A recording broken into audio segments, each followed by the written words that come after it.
All right, welcome everybody to another Rising Tide Foundation weekly lecture where we are pursuing the question. The theme, keep in mind, is always storytelling, myth-making, and universal history. So utilizing the quality of method that we saw displayed by none other than Friedrich Schiller, whose works we're reading right now in our Wednesday reading group, who developed really the science of historiography in a way that is not practiced anymore today in the living Western world. At least I can't speak for Eurasia, but the idea is to try to figure out how do you get at causality when you're looking at history, which is usually a domain written by the winners. So many people would say, oh, because the winners, who have their own biases, which are not always inclined towards truth, as most of history is ripe with injustice and ruled by the principle of might makes right, you can't really know anything truthful about history. You can maybe, at the very best, we're told, make a timeline, make a model that explains why things happened in a timeline. But really, there's no ability to lay claim to anything truthful.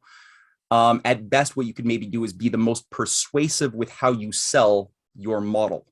Maybe you can get patronage for your model that has within it certain, characteristics like your philosophy, right? Certain baggage you're going to bring to the table. Many historians have their own views that are not necessarily truthful views of what human beings are, what the nature of the universe is, which colors, right? How they analyze the facts and the material that they're trying to piece together and put meaning and pattern into.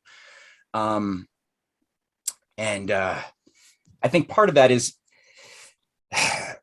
really coming through right now, since we are living, as I always like to remind people, we are living in history. History is not something that of processes that happened in the past, but it's about futures. I think it's healthier to think of history as competing ideas of futures that were vying, that could have been.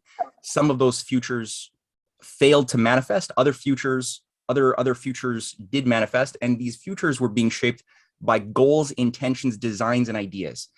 For those upshifts of human history, as Schiller gets very eloquently at in his Universal History lectures, for those more positive upshifts, these were done in periods where certain concepts that were in congruency with the laws of nature, God's laws, were adopted and fought for and acted upon by human beings. At other times, when human beings lost our potential, we lost our ability to support ourselves, to maintain peace, to maintain qualitative growth, and where we even had periods of dark ages where we forgot knowledge we used to have. At those moments, we could see that that's the effect, the last phase of a process which is metaphysical.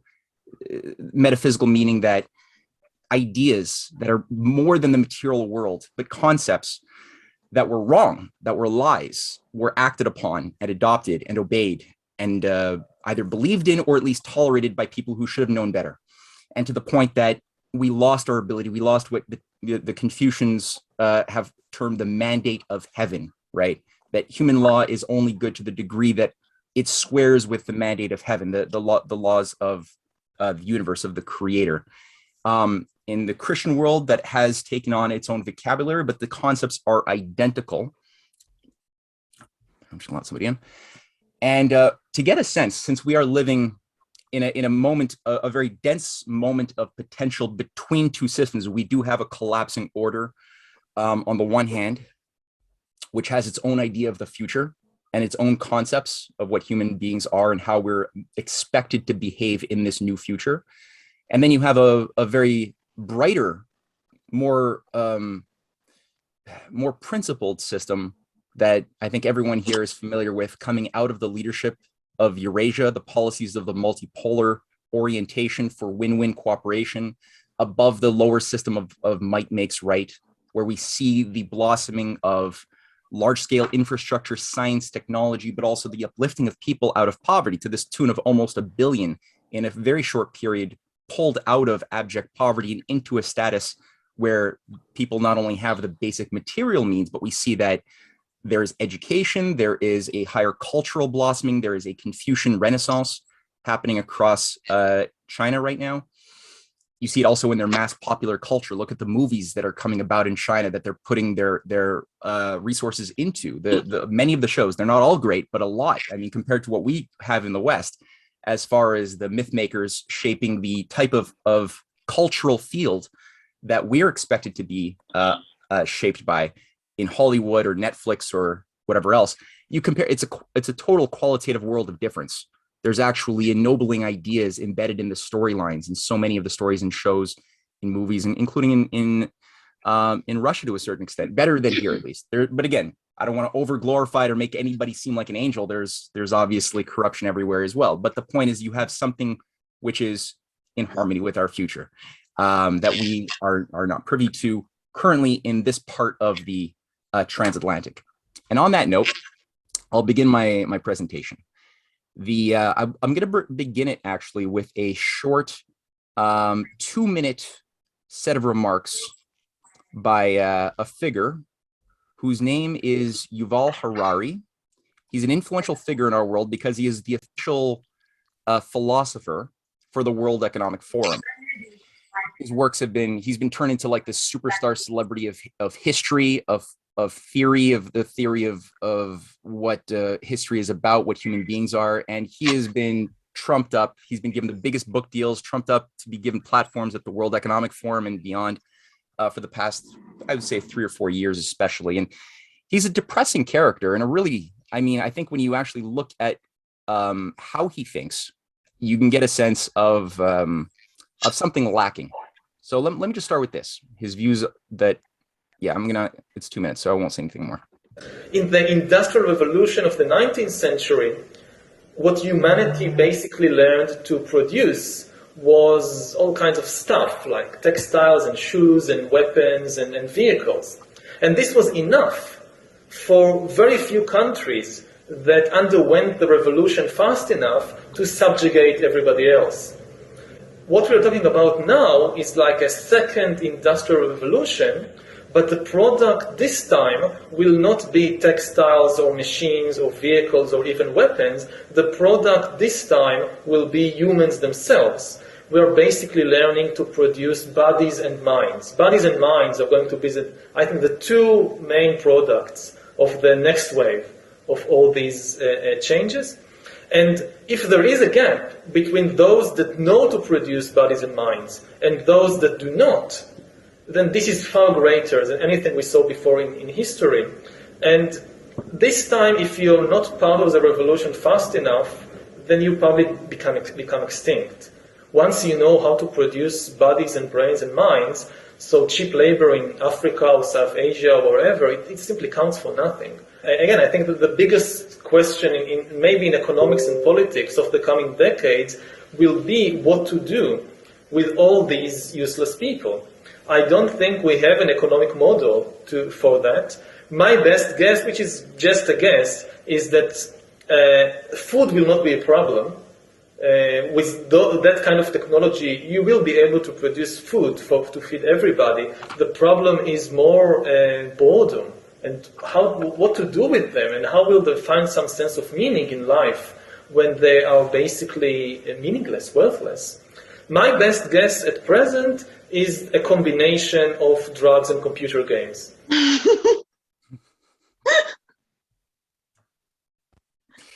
Well, that was candid. As is often the case with this creepy character.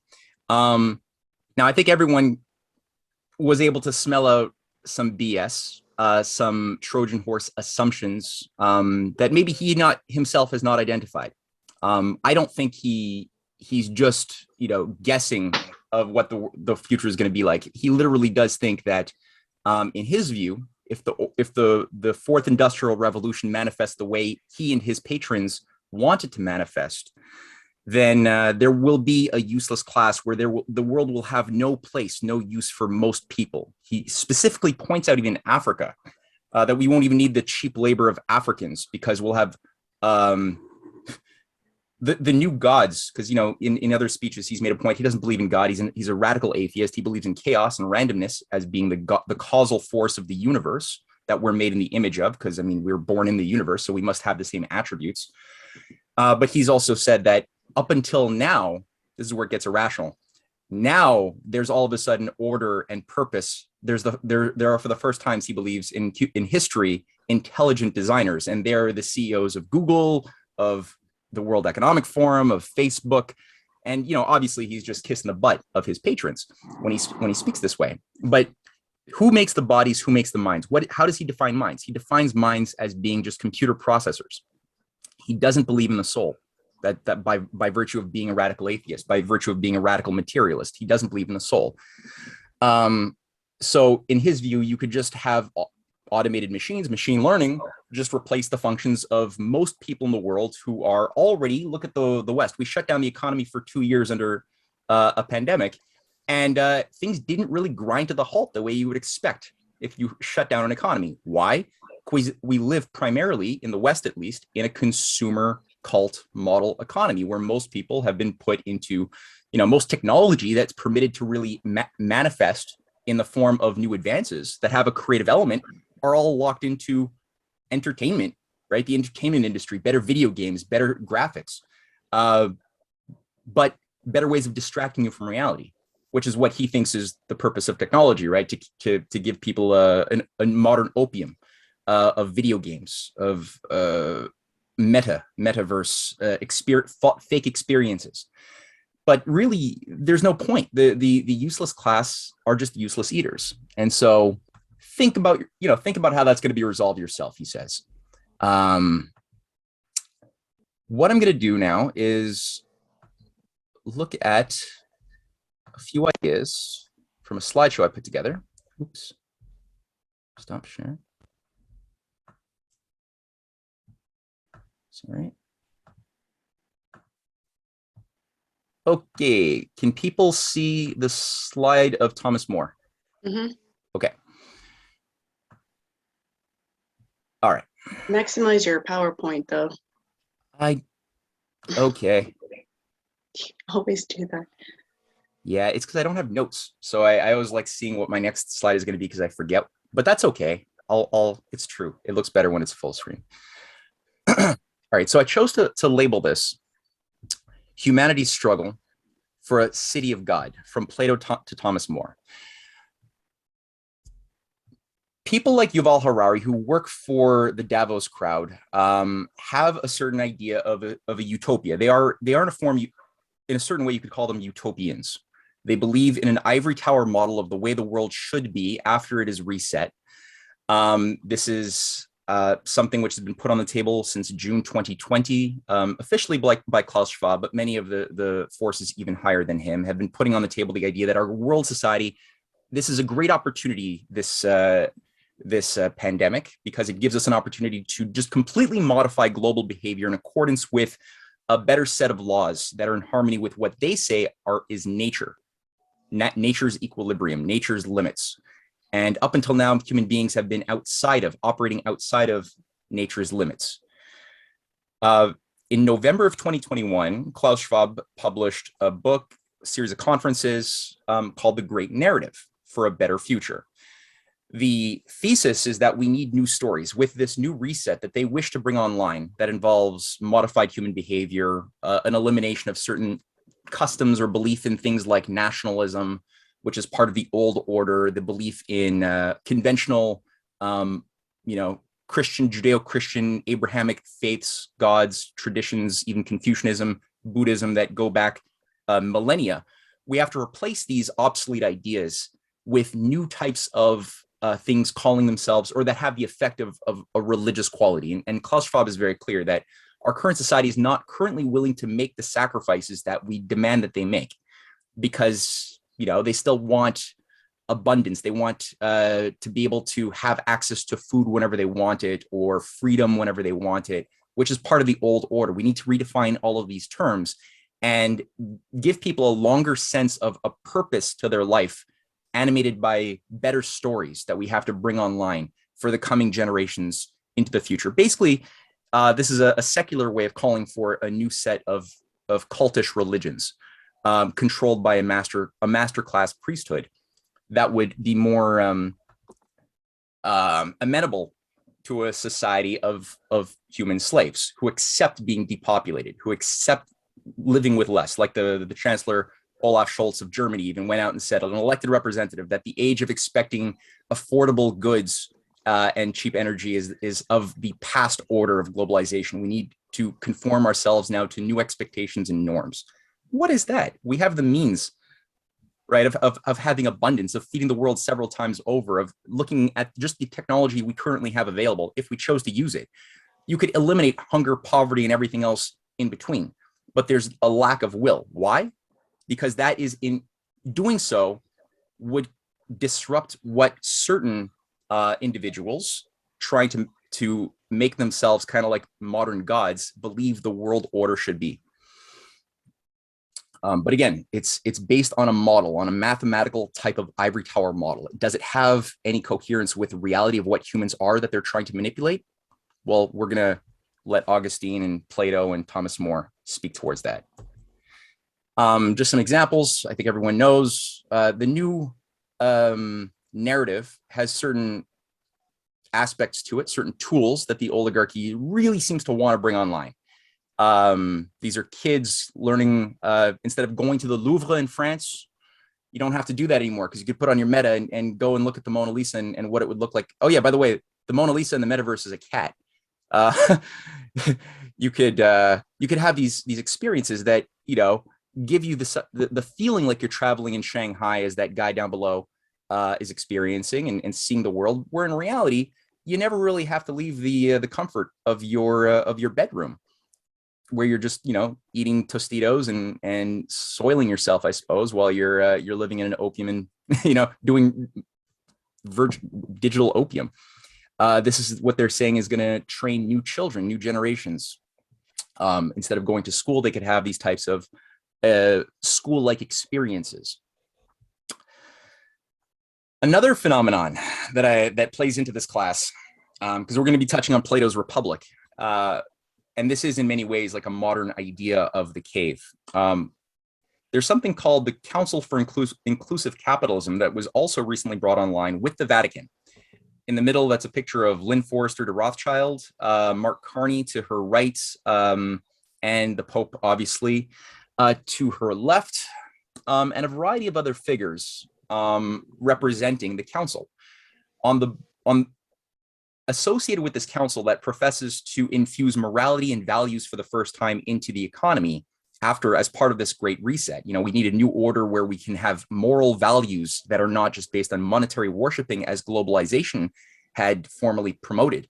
We are going to have enforcers, guardians, they call themselves. And that's literally what they call themselves, guardians of the inclusive capitalist system, infusing trillions of dollars of wealth with the morality of the churches of the world around the figurehead of the new universal church of the Vatican, which, as we see, is bringing in, absorbing different native tribes. You know, you've got like these weird ceremonies where you've got the Pope in South America receiving Gaia statues from various indigenous groupings, bringing all sorts of things into the Vatican. The fact that there's a lot of weird satanic elements too, like the fact that his personal, the person who is in charge of what he wears, also has a perfume line with such perfumes as like 666, the smell of Bath, like all sorts of weird things are being brought in right now. But the fact that they call themselves the Guardians, again, is just very indicative. And among some of the Guardians on this list are the presidents of the Rockefeller Foundation, the Ford Foundation, Merck, Merrill Lynch, Bank of America's CEO is a Guardian. So they have like, it's kind of like just an elitist little grouping of people who are going to be in charge of controlling the shadows, the levers of perception. So this original idea that they're referencing, this is an artist's portrayal of Book 7, an allegory of the cave that took place in Plato's famous work, The Republic, that was written around 365 or 70 BC. This was about 25 years or so after the judicial murder of Plato's teacher Socrates, who, for anybody who's read the Apology, or the Last Days of Socrates, the Phaedo, the Crito, They're aware that it was due to the Democratic Party, which was a Democrat, kind of like the current Democrats in America, by name only. There was a complete disdain for what the masses actually felt or needed or wanted. It was ultimately an oligarchy masquerading as a democracy. And under the rabble-rousing orations and slanders of those who were running that Democratic Party and their stooges, Socrates was labeled on the charge of disobeying or trying to prove that the gods didn't exist, corrupting the minds of the youth. And he was killed, told to drink the hemlock, which he accepted as a consequence.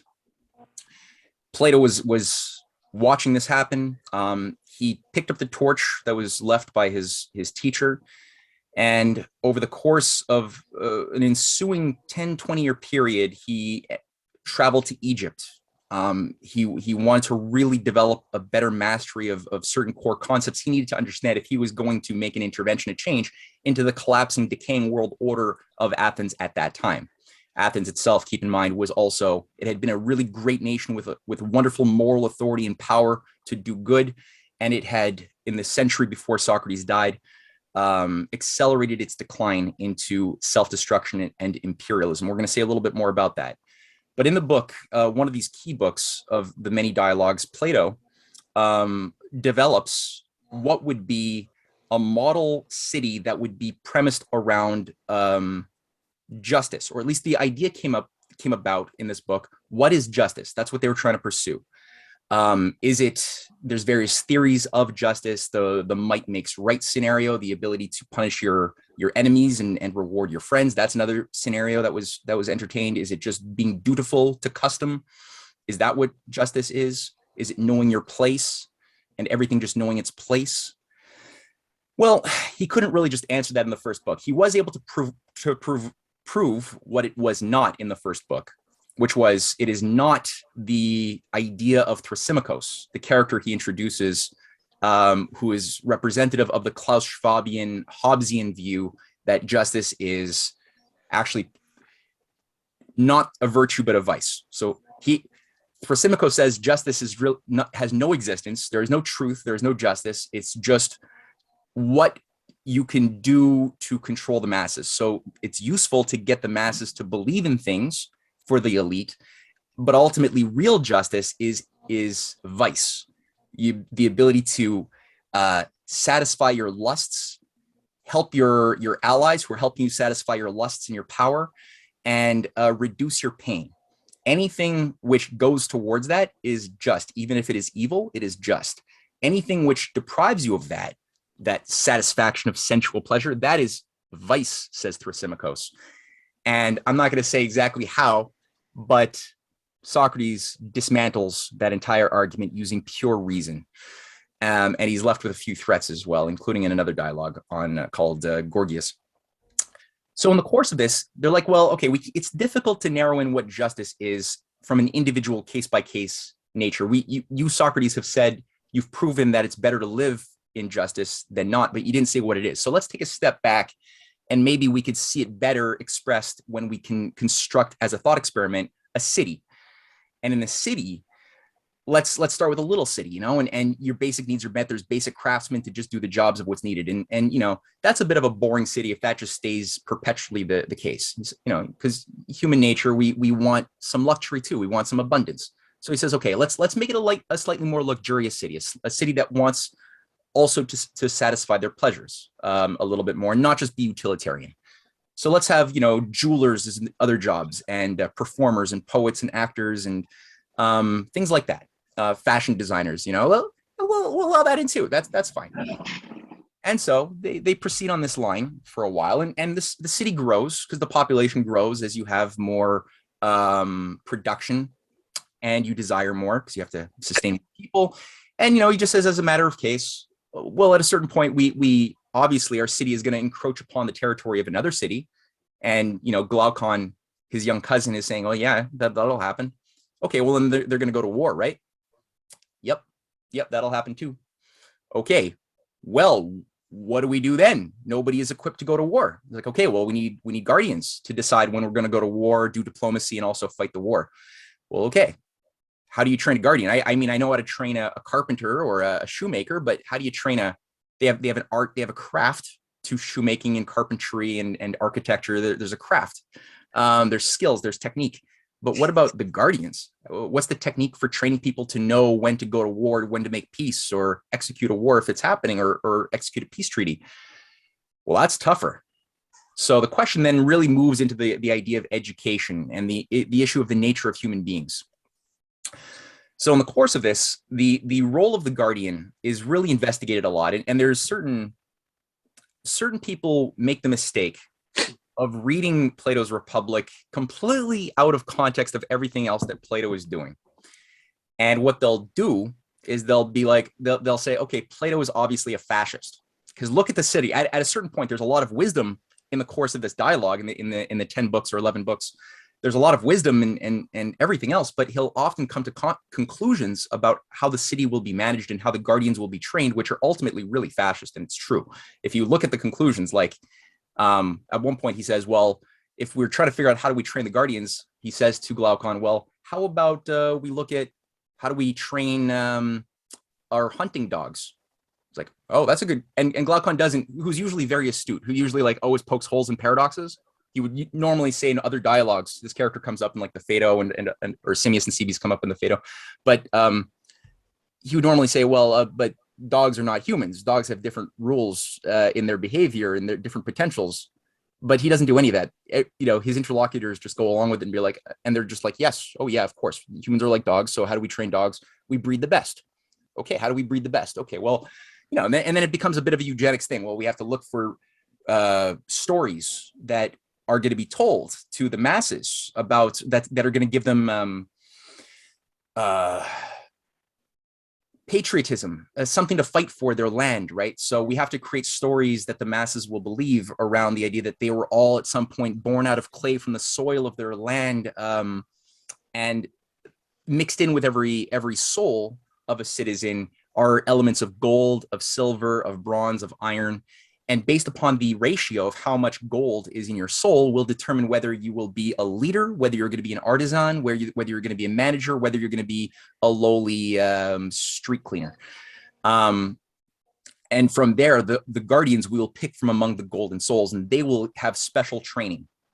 And they will become the guardians of the city. And of the guardians, we're going to have a filtration process where the most talented who pass the tests that are set before them will go on to become the higher leaders, the statesmen, and most will not pass those tests, and they will be the generals, the military sort of democracy of the system, of the society.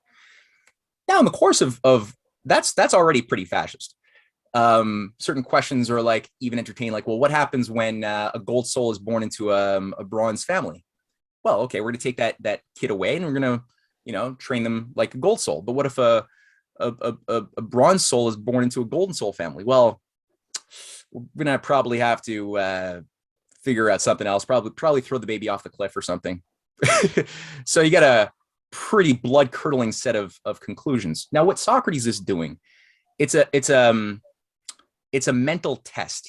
This is a document written for his students at the School of Athens, partially, but also as an organizing tool to get people thinking about how logic works. How do you, because you can't just tell people, well, here's a crystallized view of a just world order.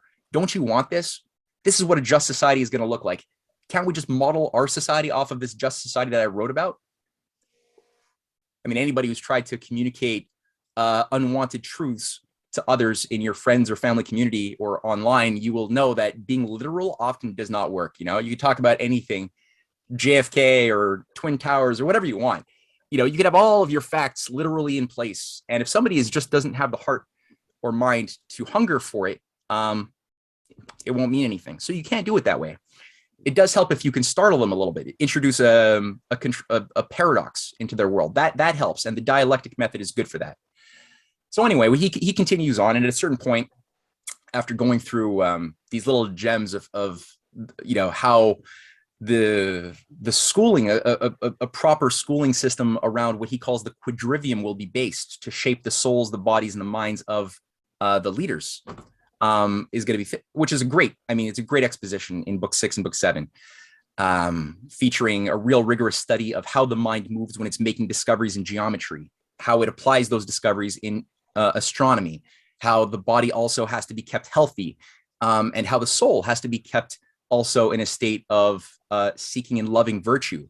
Quality music is discussed. So there's a lot of things like this.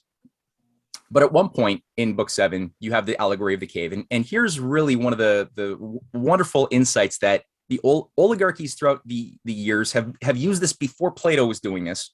And they've continued to try to pervert and take a literal interpretation of Plato, who himself, I mean, he was literally polemicizing against the type of structure of governance that Athens city-state Sparta had for many years under the constitutions of Lycurgus, the founder of the laws of Sparta, which is a much more fascist, militarized type of state. Even though Sparta was able to produce virtuous people at different times, there was no cases. Schiller points out in his lecture that we read 2 weeks ago, there's no cases really of the great geniuses of a Socrates or of an Aeschylus or Sophocles or anything like that in the world of Sparta. They produced good warriors, good men of virtue who were able to fight and die willfully for their nation, their state, but they didn't really have great geniuses of the arts or sciences or philosophy. That's not what they're known for. So in some ways, Plato is polemicizing against that a little bit and also introducing paradoxes. So again, the cave allegory features people who are chained, as you see there, for their whole lives, looking at the shadows on a topographically, a jaggedy cave wall. The shadows themselves are being cast by puppet masters. In this case, are being portrayed by the creepy guys in a druid dress, who are also making sounds. And that's all they're told reality is. Your mind is shackled to your ears and your eyes. And customs, lives, a whole system is built up around the definitions of these images. Except one person, by some anomalous circumstance, ends up leaving. He finds himself unshackled one day and pursues to follow a dim light that leads him out of the cave, as we see there with the guy climbing out and then standing on the grass. And Plato goes through how this person at first sees this wondrous world of real light, not just the artificial light of a fire, but now real light, trees, and everything else. And at first, he describes how his reaction is to run away and to go back into his comfort zone inside of the cave. And over time, he says, but if the person is courageous, they continue to look and their eyes slowly accustomate themselves to this new reality. Well, the question then for all of us is, well, what power? Does that not give this person the power, if they chose to, control, to be also shadow puppet managers themselves? Could they not go back in the cave now that they know this higher reality and control the shadows of their fellow slaves and be managers or leaders of that? Could they not be the guardians? So people like Klaus Schwab, like the guardians of the Council for Inclusive Capitalism, they will tend to stop there. Plato doesn't stop there, and he goes further, and this is where it gets interesting. So, oops, I'm having problems because I can't read the top of my screen, so I'm going to have to just close this. Okay, all right. So I'm going to read a couple of quotes from Plato at this point. Okay, actually, Cynthia, do you want to help me give my voice box a rest and read Socrates? And I'll read the other guy. I think it's Glaucon. Might be Adamantus. Anyway. Yeah, I'm not really sure what part is Socrates. Oh, it's the entire allegory. This entire allegory you may now append, dear Glaucon, to the previous argument. The prison house is the world of sight. The light of the fire is the sun. And you will not misapprehend me if you interpret the journey upwards to be the ascent of the soul into the intellectual world according to my poor belief, which, at your desire, I have expressed, whether rightly or wrongly, God knows. But whether true or false, my opinion is that in the world of knowledge, the idea of good appears last of all, and is seen only with an effort, and when seen, is only inferred to be the universal author of all things beautiful and right, parent of light and of the Lord of light in this visible world, and the immediate source of reason and truth in the intellectual, and that this is the power upon which he who would act rationally, either in public or private life, must have his eye fixed. I agree, as far as I'm able to understand you.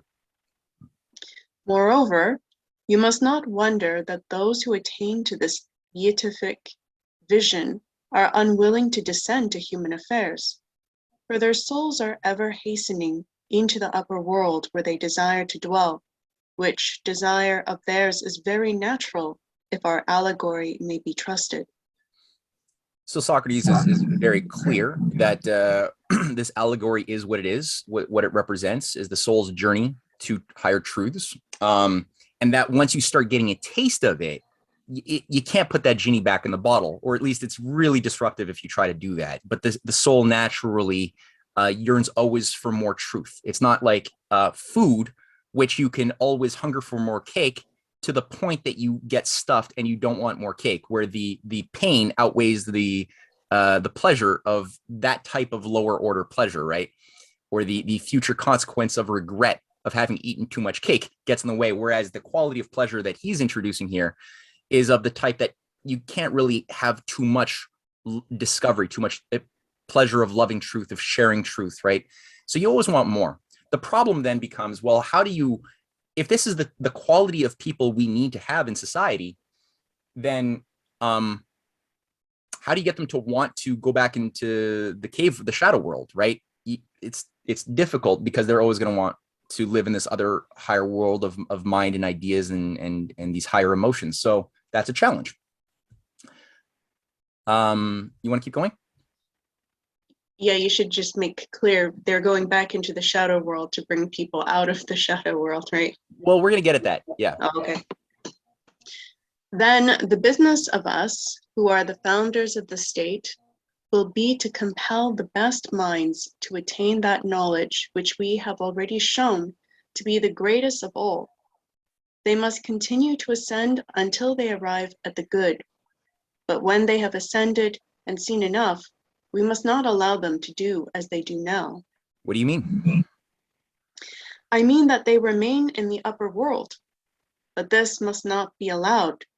They must be made to descend again amongst the prisoners in the den and partake of their labors and honors, whether they are worth having or not. But is not this unjust? Ought we to give them a worse life when they might have a better? You have forgotten again, forgotten, my friend, the intention of the legislator. We did not aim at making any one class in the state happy above the rest. The happiness was to be in the whole state, and he held the citizens together by persuasion and necessity, making them benefactors of the state, and therefore benefactors of one another. Okay, so at another point, Socrates introduces the idea to Glaucon. Well, if you try to just go in and tell the people directly that they're living in shadows, that their shadows are actually false, and there's this higher truth, he actually says, how would they respond? And Glaucon's like, well, they would probably hate you and maybe even kill you.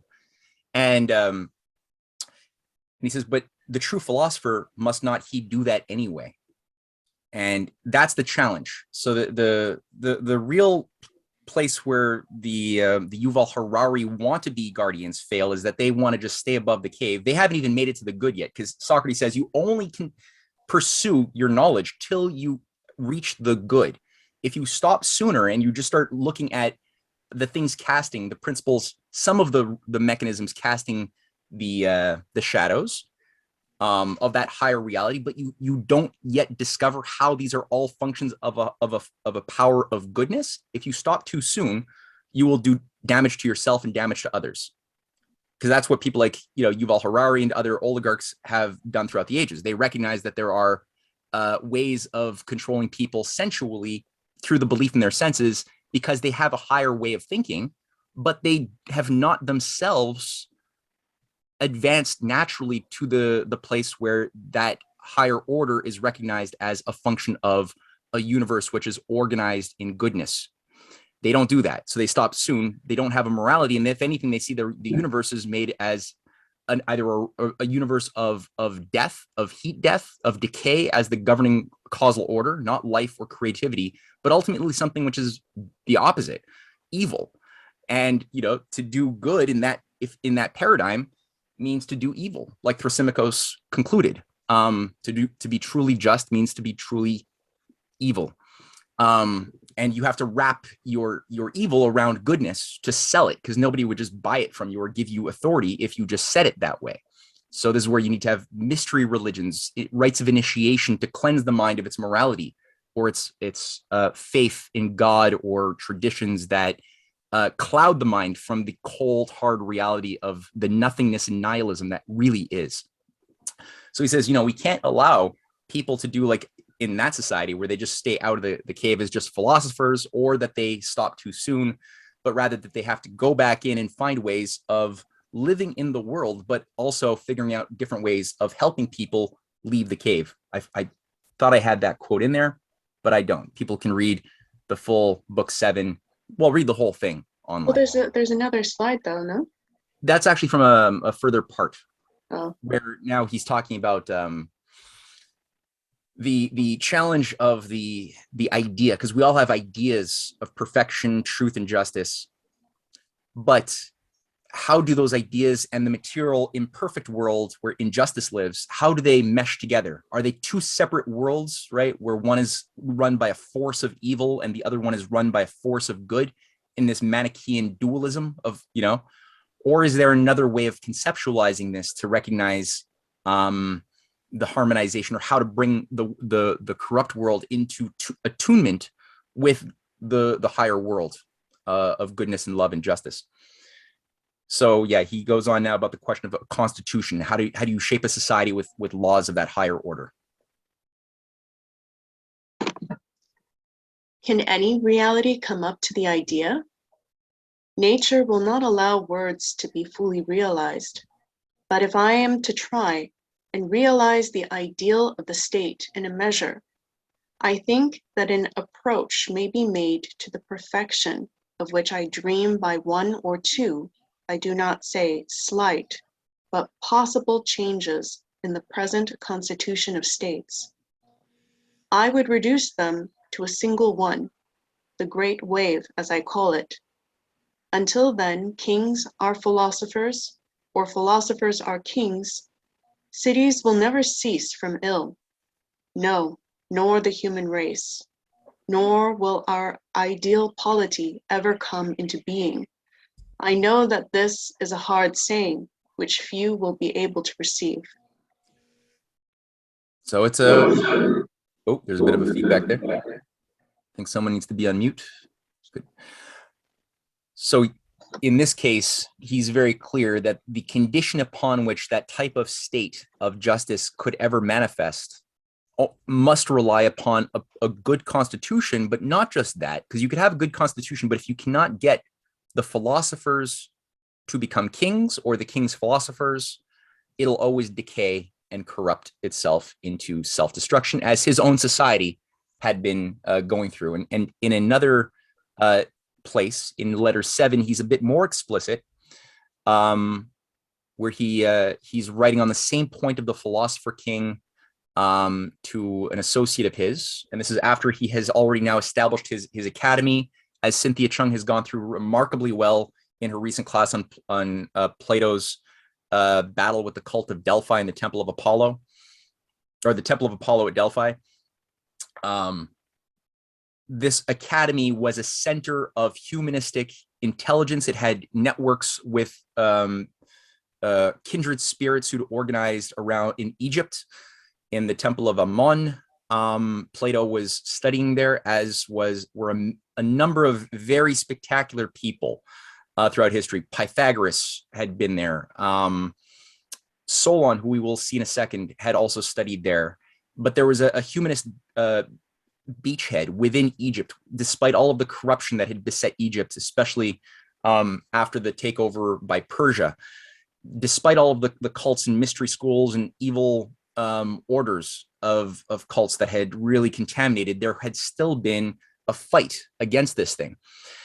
So Plato and many of these great humanists had studied there, had brought back a lot of knowledge of the nature of this parasitical satanic beast back to their different areas of Italy, Syracuse, Athens, where they carried out their own fight. So Plato had already been doing this now for some time, and he writes now towards the end of his life of his experience actually trying to create a philosopher king, which Cynthia again goes through. I'm going to put a link actually, Cynthia, to your class in the description box because it's so good, where he'd been trying to actually create a philosopher king. It's not just an ivory tower theoretician.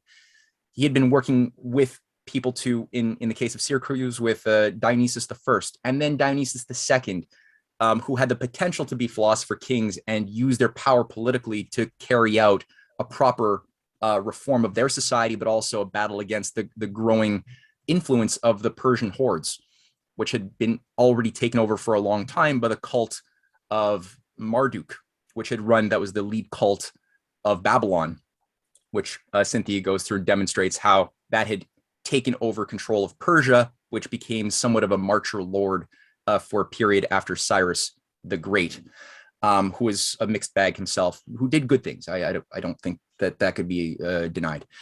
But this became increasingly, kind of like the US has become increasingly after the death of Franklin Roosevelt, a marcher lord for the intelligence cult operations centered in London.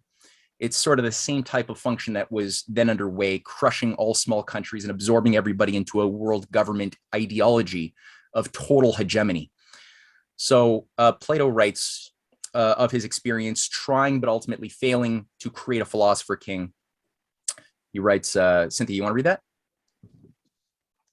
It became clear to me with regard to all existing communities that they were one and all misgoverned, for their laws have got into a state that is almost incurable, except by some extraordinary reform with good luck to support it. And I was forced to say, when praising true philosophy, that it is by this that men are enabled to see what justice in public and private life really is. Therefore, I said, there will be no cessation of evils for the sons of men, till either those who are pursuing a right and true philosophy receive sovereign power in the states, or those in power in the states, by some dispensation of providence, become true philosophers.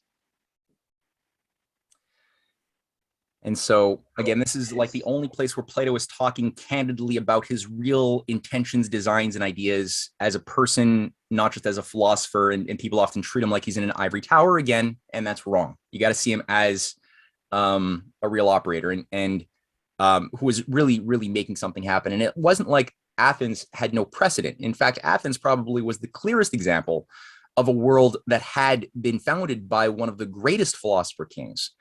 And Plato's great grandparent, 7 times after 7 generations, was the brother of Solon. Solon was a character who was the great lawgiver. And everyone knew that Solon was the spirit that any chance Athens had to recover her former true moral greatness was located in going back to its original founding principles and the spirit of its founding father.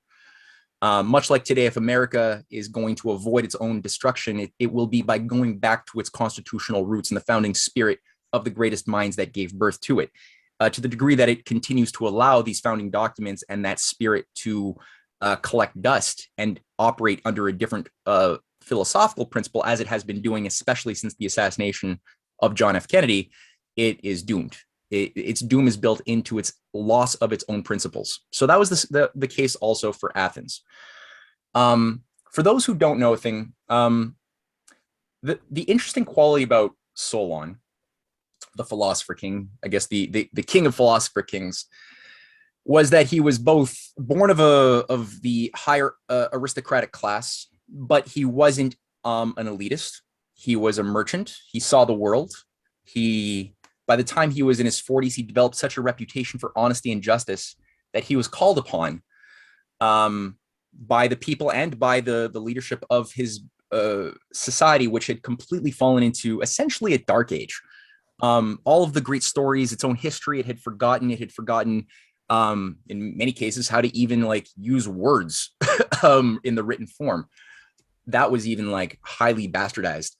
So that society, what had happened, we don't really know. We don't have many records. But what we do know is that it had become an encrusted oligarchy, whereby over 90% of the citizens of that city-state of Athens had become debt slaves. They'd all gotten so indebted that they became themselves propriety of those or property of those who gave them their loans. So 90% of the population as debt slaves. The society was completely beholden to external forces who were using them to extract slave labor. Whatever goods were being produced, very little was going to the people. It was all going for outsourcing to forces beyond. Most likely, I think Babylon was one of the recipients, but I'm not too sure of the dynamics of some of that. We're going to go into some of the details of what Solon did to reform that system and release the debt slaves, cancel the slavery. But first, to point out, his constitutional legal reforms were vital.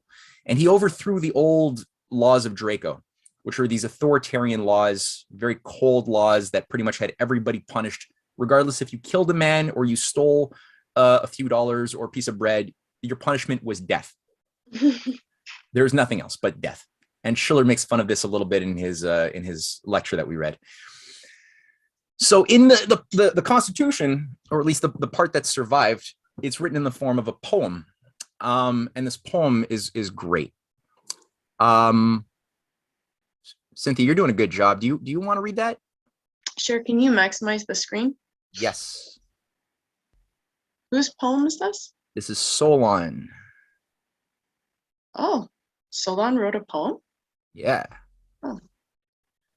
Never will our city be destroyed by Zeus's decree, nor by the will of the blessed immortal gods. For born of a potent father, great-hearted guardian, Pallas Athena spreads her hands over our city. But by money seduced, the Athenians themselves seek mindlessly to corrupt the great city, joined by the iniquitous schemes of their leaders, who from arrogance great woes shall suffer. For they understand not how to restrain gluttony, nor best to order their feasting in quiet. Sparing neither sacred ground nor public goods, greedily they steal from the one place for the other. They fail to protect the reverend temples of justice. She who notes silently the what is and what has been, who in time shall come exacting retribution, behold, an inexorable harm visits all Athens. To vile slavery is she swiftly progressed, which rouses up from slumber civil strife and war that wipes out from many their cherished youth. Now our much loved city is soon worn down by faction, while the wicked stir them into confrontations. These evils ensnare the whole people, but the poor, many of them, depart to a foreign land, plundered and bound up in shameful fetters. For the slave's yoke bears all other wickedness. Thus does the public evil come home to each of us. Straining the courtyard gates no longer hold fast. The evil leaps over the high walls. It finds everyone, even him fleeing to the inmost chamber. This my soul commands me teach the Athenians. A bad constitution brings civic turmoil, but a good one shows well ordering and coherence. As it puts shackles round about wrongdoing, it smooths out the rough.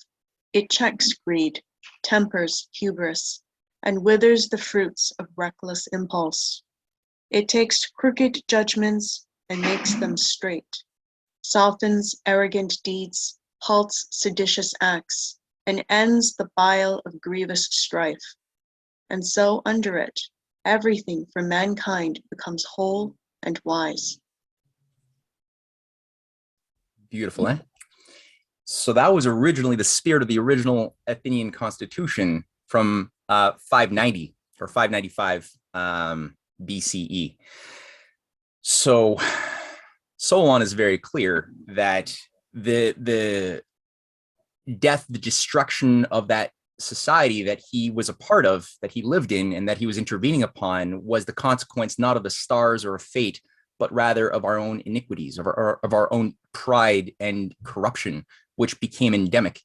And he made the point that, you know, we can choose to change, that the soul commands to teach the Athenians, right, that you can transform yourself, you can redeem yourself, you can have, at the very last paragraph there, you can have something which halts seditious acts and brings harmony to the whole. But it requires a real soul searching, right, if you're going to get out of that. And I think, in a sense, that the society needed to go through the type of pain to a certain degree that it did to finally, you know, hunger for justice, because we take it for granted. You know, here in our society, we've been living in a consumer society, very soft form of fascism now for what, 50, 60 years.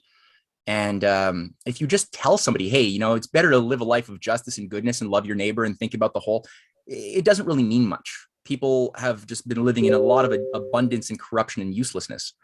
They don't know what the value of productive work is, because we don't even have an education system that teaches us real skills that are based in real knowledge in most things, unfortunately.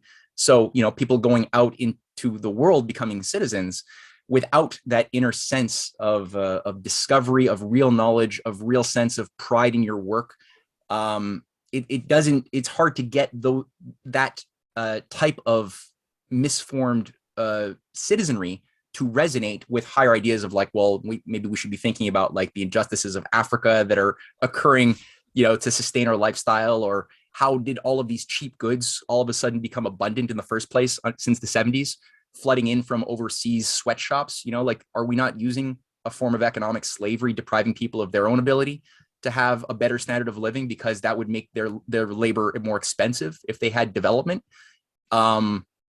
which we can't afford to do because we need dollar stores. So maybe basic elementary concepts like that are hard for people to think about, as long as they've got a stability in their family unit, they can feed their kids. And I don't want to say that evil is necessary, but I think that the type of pain that the people of Athens did suffer under, it's like being underwater, you know, like sometimes being deprived of oxygen for a bit helps you appreciate oxygen. Whereas if you're breathing, you take oxygen for granted. You don't appreciate the value of it so much. So it's the same thing for, I think, freedom. You only appreciate it when it's sort of, you see what life is like when it's lacking. So in that sense, there was a resonance at a certain point to Solon, this outsider who was brought in, who was trusted by the elites as well as by the masses. And what did he do? Trying to change the screen here. Oh, there we go. So he becomes chief archon, sort of the head top dog of the city, right? Kind of like the president. And he makes his reforms in 594. Amongst those reforms are the standardization of weights and measures. I mentioned the replacing of Draco's legal code with a code more becoming of a human society. So it was no longer just an oligarchy allowed to rule, but privileges of citizenry were granted to everybody, even though there were still castes of those who were like born of a hereditary aristocracy, those who were born of wealth, property owners, secondary property owners, and people who didn't own property. Despite that, everyone was still allowed in different ways to participate in government. And that's very important. So even the lowliest of the people were allowed to be to participate in the ecclesia. They were all expected to be jury members. All cases in court were settled by jury, so that actually gave the citizenry a lot of influence. The Areopagus, which again, Cynthia went through its origins eloquently, became sort of the governing moral institution. I think there was a committee of about 12 to 17 or so permanent members who were in the Areopagus, kind of like a Supreme Court.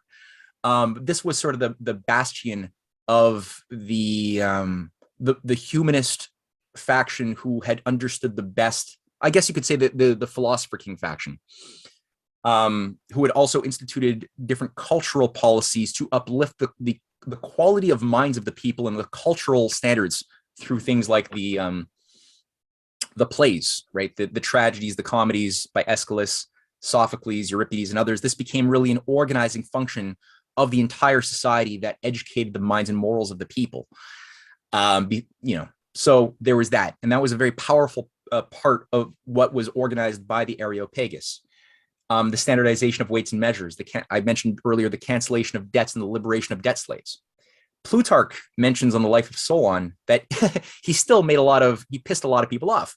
As Plutarch says, he pleased neither party, but the rich were dissatisfied at the loss of their securities, that is, the loss of their people that they owned, and the poor, and also, I guess, the debts that were owed to them. And the poor were still more so because the land was not divided afresh, as they hoped it would be, and because he had not, like Lycurgus, established absolute equality. So I mentioned earlier Solon, what Plato is sort of polemicizing around in his Republic, Solon's perfect equality. Solon didn't allow any property. Everybody was everybody else's possession, right? All children didn't get to know their parents. Lycurgus. I think you said Solon. Lycurgus. Oh, sorry. Yeah, Lycurgus. Thank you. In Lycurgus' Sparta, the children were not permitted to know their parents. The whole community above them, the whole generation above them was known as their parent. So it was a real kind of messed up society in that sense of mathematization of equality and applied to legal action. It had a certain value in the sense that it endured. It created stability, which Sparta also needed, but it didn't create a blossoming of the heart of freedom of real citizens that were sovereign. It didn't have that. So they were good at making warriors, like I said, not very good at making artists or scientists or real sovereign thinkers. One other thing he also did economically that's interesting is he also imposed a form of protectionism on Athens. So he blocked the outsourcing of almost everything except for olive oil. And so the idea was to make Athens become self-sufficient as possible. The cultivation of farms, of as much crafts, guilds and craftsmen as possible were then constructed, because part of building a citizenry is having productive people, not just slaves. So that was another thing that he did. That's also of just interest. I took this image from Cynthia's class just to get across again the context of what was Athens dealing with after Solon and after this real golden age period of about 80-90 years. What was going on? So in 550, you have Persia really growing like crazy now. So Persia is now conquering Media. Persia, a couple of years later, it conquers Lydia. And we have that whole timeline there from 539. Persia conquers Babylon at the invitation of the Marduk priesthood. And we have the story of Cyrus paying homage, Cyrus from Persia paying homage in Babylon to the Marduk cult, indicating that there is something else that was planned. And now it's no longer Babylon, but it's rather now Persia, which is the dominant sort of force, at least physically. Then you have a rebellion. This is an important period that sparks a new rebelliousness, a freedom movement starting from Ionia against the Persian overlords. You have 10 years later, Persia invades Greece, begins the Persian War, and the Greeks, a very small force at the Battle of Marathon, were able to defeat a much greater force of Persians, many times their number, but also much less creative and flexible because they were arrogant, number one. Number two, based on a lot of slaves and mercenaries, not people who were citizen soldiers who were fighting for something meaningful. So that's part of the key. You not only have that, but you have the Battle of Salamis, which is a naval battle led by Themistocles. And it's a success 10 years later as well. So you have a new alliance around Athens that's really forming and that's defeating these superior forces again and again and again. One of the qualities of morality is that Athens at that time chooses to not execute punishment on all of the fellow Greek city-states that had been working with Persia, that they had liberated. So they could have done executions, they could have punished, but they chose forgiveness instead, which was the right thing to do. And coming out of that, they developed such a reputation for virtue that the Ionians within 478 asked them to be at their protectors, and they became the basis of what was called the Attic Maritime League, which was also known as the Delian League, because Delos was a certain island, a city-state where the treasury was accumulated and everybody paid protection money, in a sense, to Athens, because they were just the best of the best. They had the best soldiers, the best diplomacy, the best intelligence. They proved their morality. And so people trusted them. They gave them power. And they also, again, accrued a sort of fund of capital that was able to then provide for the funding of armies around the different parts of the Mediterranean in battles against the Persian lords. And this Delian League ended up having about 400 members by 460 BC. A lot of city-states were members. But then things start going a little bit weird. So we have here the Peace of Callias ends the Persian War. Socrates has already been born, 469. The Peace of Callias is sort of a peace treaty with Persia, between Athens and Persia, in 449. And all of a sudden, Athens starts acting more and more imperial. It had already instituted democracy as a full-blown official, at least in form. The Democratic Party had taken over by 455 under Pericles. And Pericles, instead of continuing a lot of the policies of his forebears, instead begins to empty out the treasuries. So on the one hand, he has access to a lot of money because he moves the Bank of the Delian League in 456. But right as he's making Athens a democracy, he moves the Bank of the Delian League to Athens. So like they tell everybody, okay, we're not going to have it at this third party place. It's too insecure. We're just going to move it here. We're going to control it entirely. You have at the same time as well negotiations with Persia, and Athens begins to demand a lot more money from the weaker countries around it, the weaker allies that it has had, more and more protection racket money. And for those who can't pay, there's a lot of threats. One such example really unfolds around Corinth. The Corinth state is feeling that they're being choked by Athens, and they get a little rebellious. They basically say, we don't want to pay the protection racket. There's a lot more to this story.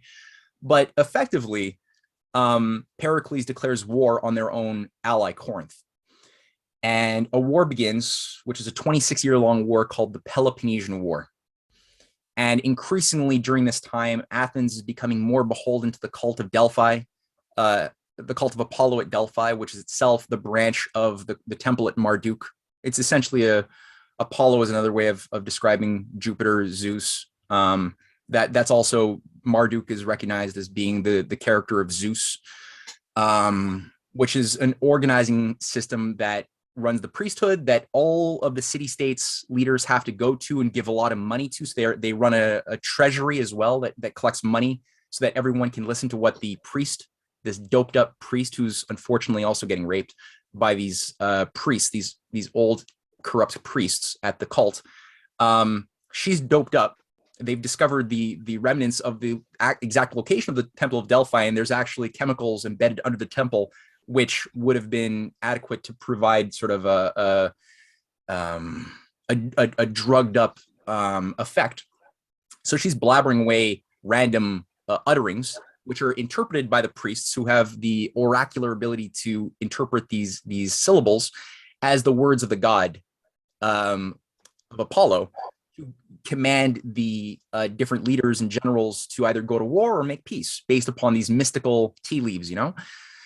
So they have wield a huge amount of power on all sides, and they use it. They're also able to control the mythologies of the people, right? The people are very, very superstitious at this time. And so if you're going to have a war which will upset the balance of power, you know, that let's say a renegade leader working with Plato wants to carry out, or one of the other humanists, then the priest of the cult of Delphi will simply tell the people that the gods will punish them if this disobedient policy is permitted to go through, and you'll get mass revolts, riots that will disrupt it. Oftentimes that worked quite well to keeping the masses in a state of acquiescence to an imperial policy that was ultimately designed to destroy them. If that sounds familiar, it should. And during this period, you have the people at Melos as well. This is a point where I think Athens really loses their soul. And the people at Melos are told basically, become our slaves by Athens or die, we're going to kill you. And these were people who fought alongside Athens on so many battles. And now all of a sudden they're being told, we're going to be enslaved or you're going to kill us. Well, they ultimately choose to fight for their freedom. And Athens kills them, literally slaughters every man of the city, takes control, sells all the women and children into slavery. And meanwhile, instead of having a moral population demanding reform, instead, Pericles is emptying out the treasuries and just giving people tons of free money just to keep them bloated and pacified. So people are getting corrupted there. You have obviously a more warlike Athens, which has now an alliance again with Persia. People hate them. So they're building now a wall all around Athens. A giant wall is built. And in the context of this constant war, they're depleting their treasuries. You have worse and worse leaders. So coming in, this is the infestation of sophistry. So this new phenomenon is all of a sudden appearing on the scene since around the 500 period, and it's really taking over of these sophists who are being deployed to train the children of elite families for money how to win the art of or how to use the art of persuasion, the use of rhetoric, to make lies appear true in order to gain influence and power in politics and law. There's a whole variety, and pretty much any, if you want to get some of the worst elements, just read any Platonic dialogue. All of Plato's dialogues, or most of them, are based upon one or other real people who were actual real sophists who had real power, from Gorgias and Callicles to Protagoras, and many, many others. So this is also now contaminating the belief in truth and virtue and reason that had formerly been characteristic of Athens. So Athens is really falling apart. And again, this war continues until 404. And this is just a painting of the plague. So because there was such a, after they encircled themselves with this gigantic wall, there was a right breeding ground for plague, which ended up striking in 419, killing vast numbers of the Athenians. I think in an earlier plague, Pericles himself had also suffered and died from something that was the cause of his own hand. And it was only in Alcibiades, after Pericles is dead, one of the leading generals is Alcibiades, who's a figure that Socrates brings up, or that Plato brings up in the Socratic dialogues, who had a lot of potential. And he always features Socrates trying his best to organize this young guy who he saw could have been a philosopher king. But ultimately, when you look at Alcibiades' real life, he ended up living for the wrong principles. And he ends up continuing this atrocity by declaring war on a variety of city-states in Italy, which ultimately proves his undoing. Most of the Athenian navy is wiped out during these battles. And it's finally just completely wiped out by Lysander of Sparta, who at this point, Persia jumped sides to Sparta. There was another secret alliance. The Spartans had their own problems too, but Sparta ends up defeating Athens in 405, 404. And Athens is made a colony, in effect, to the Persians via Sparta. And, it's bad. Plato is living through this as a young man. He's watching Socrates himself also, I mentioned that Socrates died by the democracy. Socrates had been not just himself a philosopher. We know that Plato was not just a philosopher, but neither was his teacher. And in 406, Socrates was the president of the Athenian assembly. So he was a very high level official. And there was a point when, before the Peloponnesian War was concluded, this is 406, 2 years beforehand, there was a battle that occurred at sea, and many of the Athenian generals could not pick up the bodies of the dead who had fallen into the water. And to survive, it was a storm. After one of these battles with, I guess it was Sparta, they left, and the bodies were left in the water. And the figures who were then running the Democratic Party chose to put them on trial. And the offense was so bad, apparently, that the best generals, the most qualified generals to protect Athens, were told that they have to die for the crime of letting these bodies disappear in the ocean. Now, the reality that Socrates defended was that if they had actually chosen to try to pick up the bodies during the battle in the middle of the storm, they all would have been dead. And then you really would not have had any army left to defend you during the war. But his words fell on deaf ears, and they still pushed for the death penalty. Socrates cancels, he basically tries to shut down the entire discussion, and he's overridden by the Democratic Party itself that runs the much of the assembly.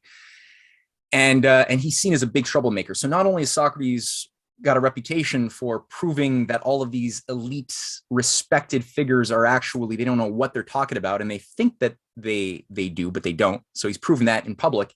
But he's also politically directly disrupting a policy that is designed to weaken and destroy Athens from within. So all of these generals are killed, and without any political leadership. It's kind of like, imagine what America is doing today, right?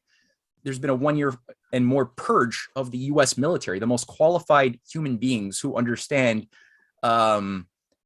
what is the art of war have all been increasingly purged from the US military, leaving only the most dysfunctional, underdeveloped people in positions of leadership. Like, look at Mark Milley, right? Saying that, critical race theory is something we have to incorporate into the entire military class. This is the leading general. So just to say, there's a self-destruction that is there, and Socrates is playing a role to try to save the society until he's forced to drink the hemlock in 399. And again, Plato is like, in his 20s, he's looking at this go down, and he's trying to think, how do I contribute to this? So I mentioned briefly, and I think I'll end it here because I'm realizing that my presentation is sort of 3 presentations.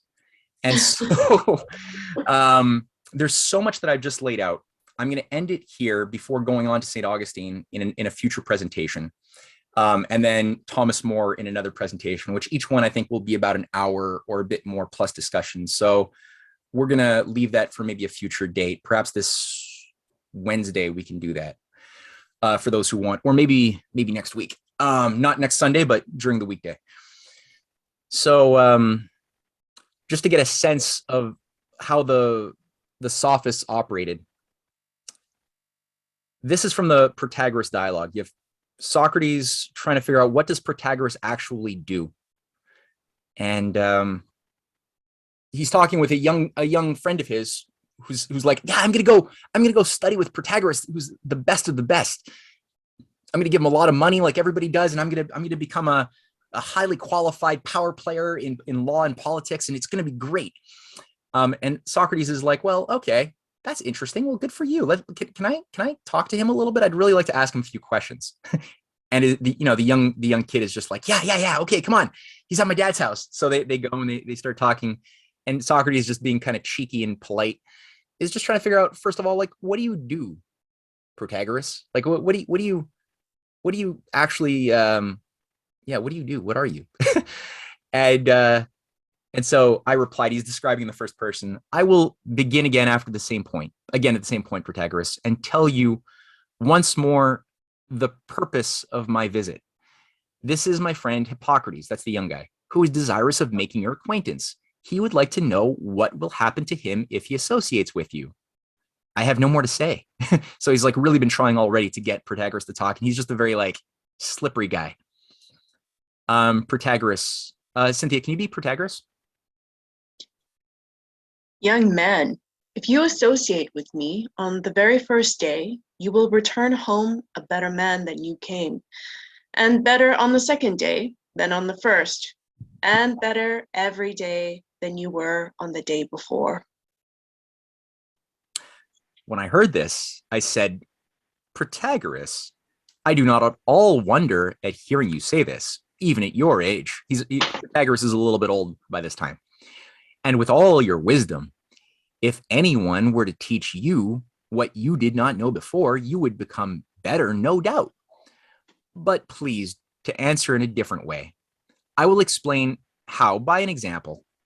Let me suppose that Hippocrates, instead of desiring your acquaintance, wished to become acquainted with the young man Zeuxippus of Heraclea, who has lately been at Athens, and he had come to him as he has come to you, and had heard him say, as he has heard you say, that every day he would grow and become better if he associated with him. And then suppose that he were to ask, in what shall I become better, and in what shall I grow?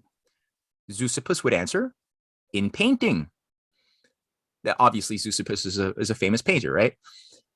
And suppose he went to Orthagoras, the Theban, and heard him say the same thing and asked him, in what shall I become better day by day? He would reply, in flute playing. Now, I want you to make the same sort of answer to this young man and to me, who am asking questions on his account. When you say that on the first day on which he associates with you, he will return home a better man, and on every day will grow in like manner, in what, Protagoras, will he be better, and about what? So he's really trying hard to squeeze it out of him. So Protagoras says, when Protagoras heard me saying this, he replied, you ask questions fairly, and I like to answer a question which is fairly put.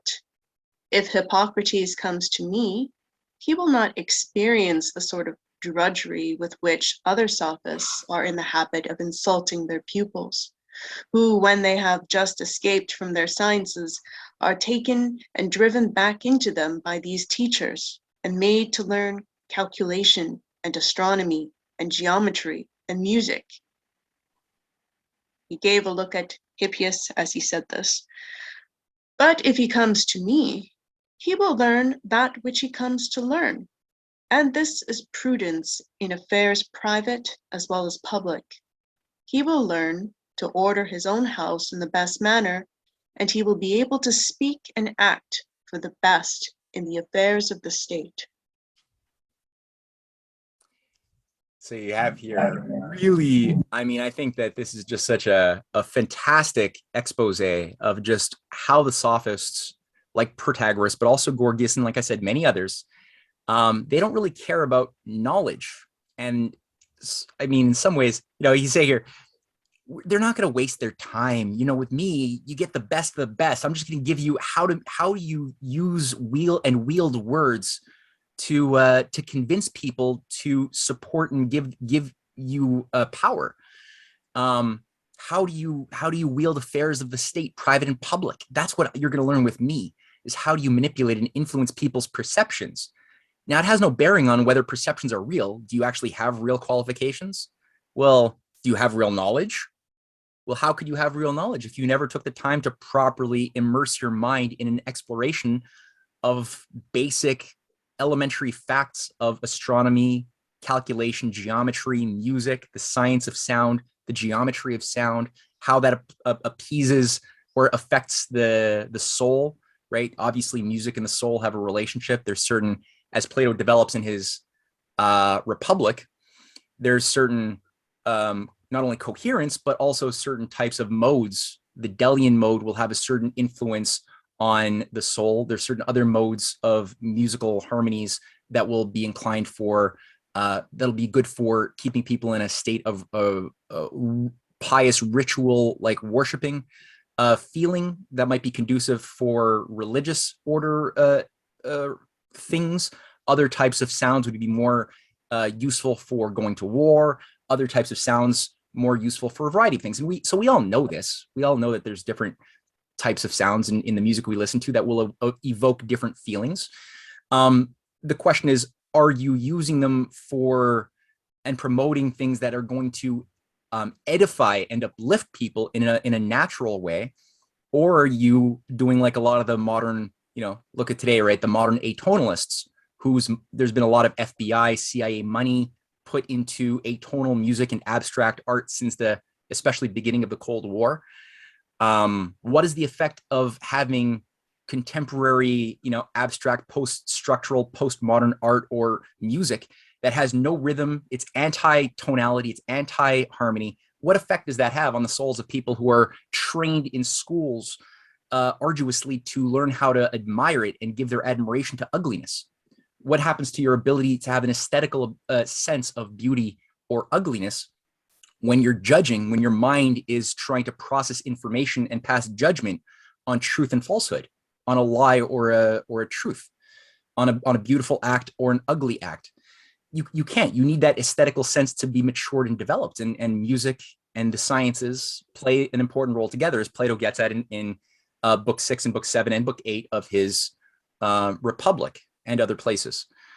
So, the sophists don't care. And there's another example in the Gorgias dialogue, which is another wonderful dialogue on how do you live a good life? What is a truly good life? And is it a life dedicated to the pursuit of the health of just the body, or also the body and the soul in an even more important place? Can the soul be something which it both exists, that we understand how to have a relationship with our own soul? Can we understand the nature of our soul as something which is mortal and beyond the physical boundaries of our birth and death? If it is immortal, then is it something which can be made better or worse? Or is it something that's just perpetually just unchanging, irregardless of the acts and choices we make in life? Well, I think most people would agree that there is some connection. If you believe that there is a soul, which, if you're confused about that, I highly recommend reading Plato's Phaedo dialogue on the nature of the soul, which takes place the day that Socrates has to drink his hemlock, and his disciples are around him depressed, and he's not depressed. And they're all wondering, why are you not depressed? And he's like, well, look, this is, if we're true philosophers, we shouldn't be depressed by the death of our body. This is actually, we've noticed that our body has been something which has been holding us back from the cause of the purpose of our life. The true philosopher, the person who goes back into the cave and loves wisdom more than anything else, not the sophist. The sophist is just, Sophia just means wisdom. The person who professes to have wisdom, but not a lover of it. The true philosopher is somebody who loves wisdom. They're always pursuing truth, and they're always disrupted from their pursuit by the passions and the fleshly forces of our senses, which are lying to us all the time, misdirecting us. And he's like, well, look, this has been the purpose of my life, and so now I'm gonna get to taste like God directly, instead of having an intermediary with all of my lying senses that are, subjected to the whimsy of hunger and lusts and just my, your eyes are lying, your ears are lying. They're not telling you the truth as it is. They're just giving you shadows. Your mind has to see with a higher mind's eye that's tied to a moral compass when you're looking at causal principles. So at one point, I mentioned Gorgias, the Gorgias dialogue on how to live a good life is really, and this is, he's having a discussion with a leading sophist who actually did exist and trained, like I said, generations of bastards in Athens over the 480 to, no, I think it came in 460 to around 430 period, and his students, Callicles and Polus. And at one point he's saying, well, you're saying, Gorgias, you could train somebody to be so good of a speaker that they could win the support of all of Athens in a public debate with a doctor to become the head minister of health. And the people would vote and select this person to be the representative and controller of the health ministry over an actual qualified doctor. You're saying that you're so good, you could train somebody to do that, even if they have no knowledge of medicine or health. And Gorgias is like, yep, I can do that. And he's like, wow. Well, what if these two people debating, the doctor and this your student, were on stage, and instead of just the masses who don't know anything, they're in front of a whole bunch of actual doctors? Could then your student persuade the doctors, the qualified people with knowledge, to vote for him? And Gorgias is like, oh, no, I couldn't do that. No, that wouldn't work. So he gets it to prove that ultimately, so you're just saying that you're only good at persuading people who can, at teaching the art of persuasion when your students are talking to people who have no knowledge. But as soon as they actually have knowledge of something, it doesn't work. Well, okay. that's something to talk about. So then that feeds into the ongoing discussion. And again, if people haven't read the Gorgias, I highly, highly recommend. That's one of my top 3 favorites, right below the Republic. So as I said, it's now been about an hour and a half of me yapping away. My presentation is much bigger than an hour and a half. So what I'm going to do, as I mentioned, I'm going to stop it here. Here's a little teaser. That's the teaser for the next time we meet and gather to pursue this class. They will be all 3 together as probably an hour and a half each one. This one followed by what St. Augustine did. So the next one will be what was St. Augustine doing, picking up the torch 800 years after Plato, or 750 years after Plato. at a time when the system of the Roman Empire was at its last legs. It was collapsing now. So just like Plato was at the end of an era, trying to revive and infuse functional principles back into the culture and society that was dying under the rot of immorality, so too was St. Augustine doing the same thing. As a Platonist, he's a self-described, and we'll see this a lot in his City of God, which is sort of like St. Augustine's Republic. He's developing an assessment and overview of universal history. How did Rome get to this place of decay and collapse, such that now the Vandals had just done their first onslaught? It was the first fall of Rome. Rome had, by this time, collapsed into an Eastern and Western bloc, but that Western bloc was completely a basket case. It was about to suffer its complete meltdown in 450 with the Gauls, the Visigoths, and others, which resulted in pandemonium. I mean, there had been plagues as well in Rome. The population was totally decadent and corrupt and confused.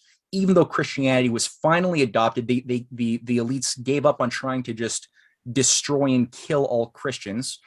At a certain point, they kind of just succumbed and said, okay, well, can't beat it, join it. Maybe we can subvert it another day. And,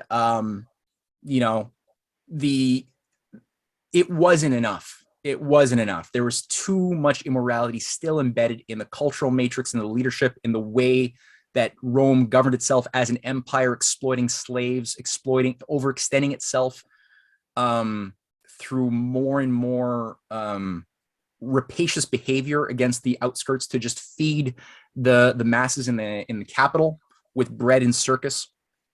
Even though it wasn't necessarily Christians being lit on fire and fed to lions anymore, it was still a bread and circus society of festivals. So we're going to look at what was St. Augustine intervening on, because everyone then was still were of the view, or many people were of the view, that the reason why everything is collapsing is because we abandoned our pagan gods.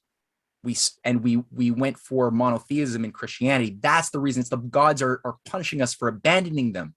And there was a big Christians were getting attacked. They were getting lynched in the streets of Rome. And this was a crisis.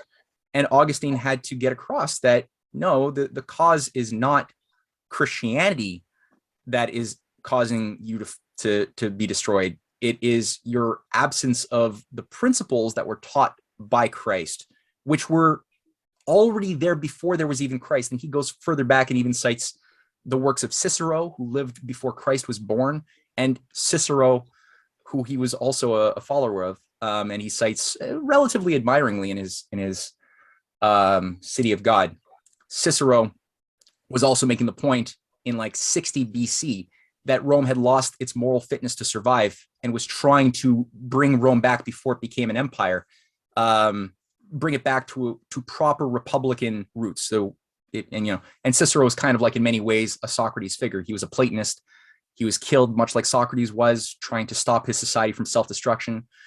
And the choice to let him die and to live as an empire instead resulted 400 years later in Athens' own demise, just like the world that Solon came into, right, was a world that had let go of its vital principles. So we're going to go into that in the next session that I meet up and continue this. I don't know the date yet, but I'll announce it. And then afterwards, we're going to look at the life of St. Thomas More, who lived literally 1,000 years after Augustine and was doing something very similar as somebody who himself was a leading Augustinian within England, and also a leading Platonist who wrote his own version of the Republic in the form of his Utopia. So that'll also come as a third lecture.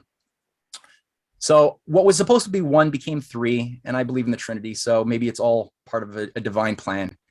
With that, I think we can just maybe open up for dialogue, discussion. I've got some time. If people want to put their names in the queue in the chat box, that's probably a good idea to maintain order if you want to do it that way. And everyone can feel free, if there's no noise around you, to take yourself off of mute if you'd like. I'm okay with that too.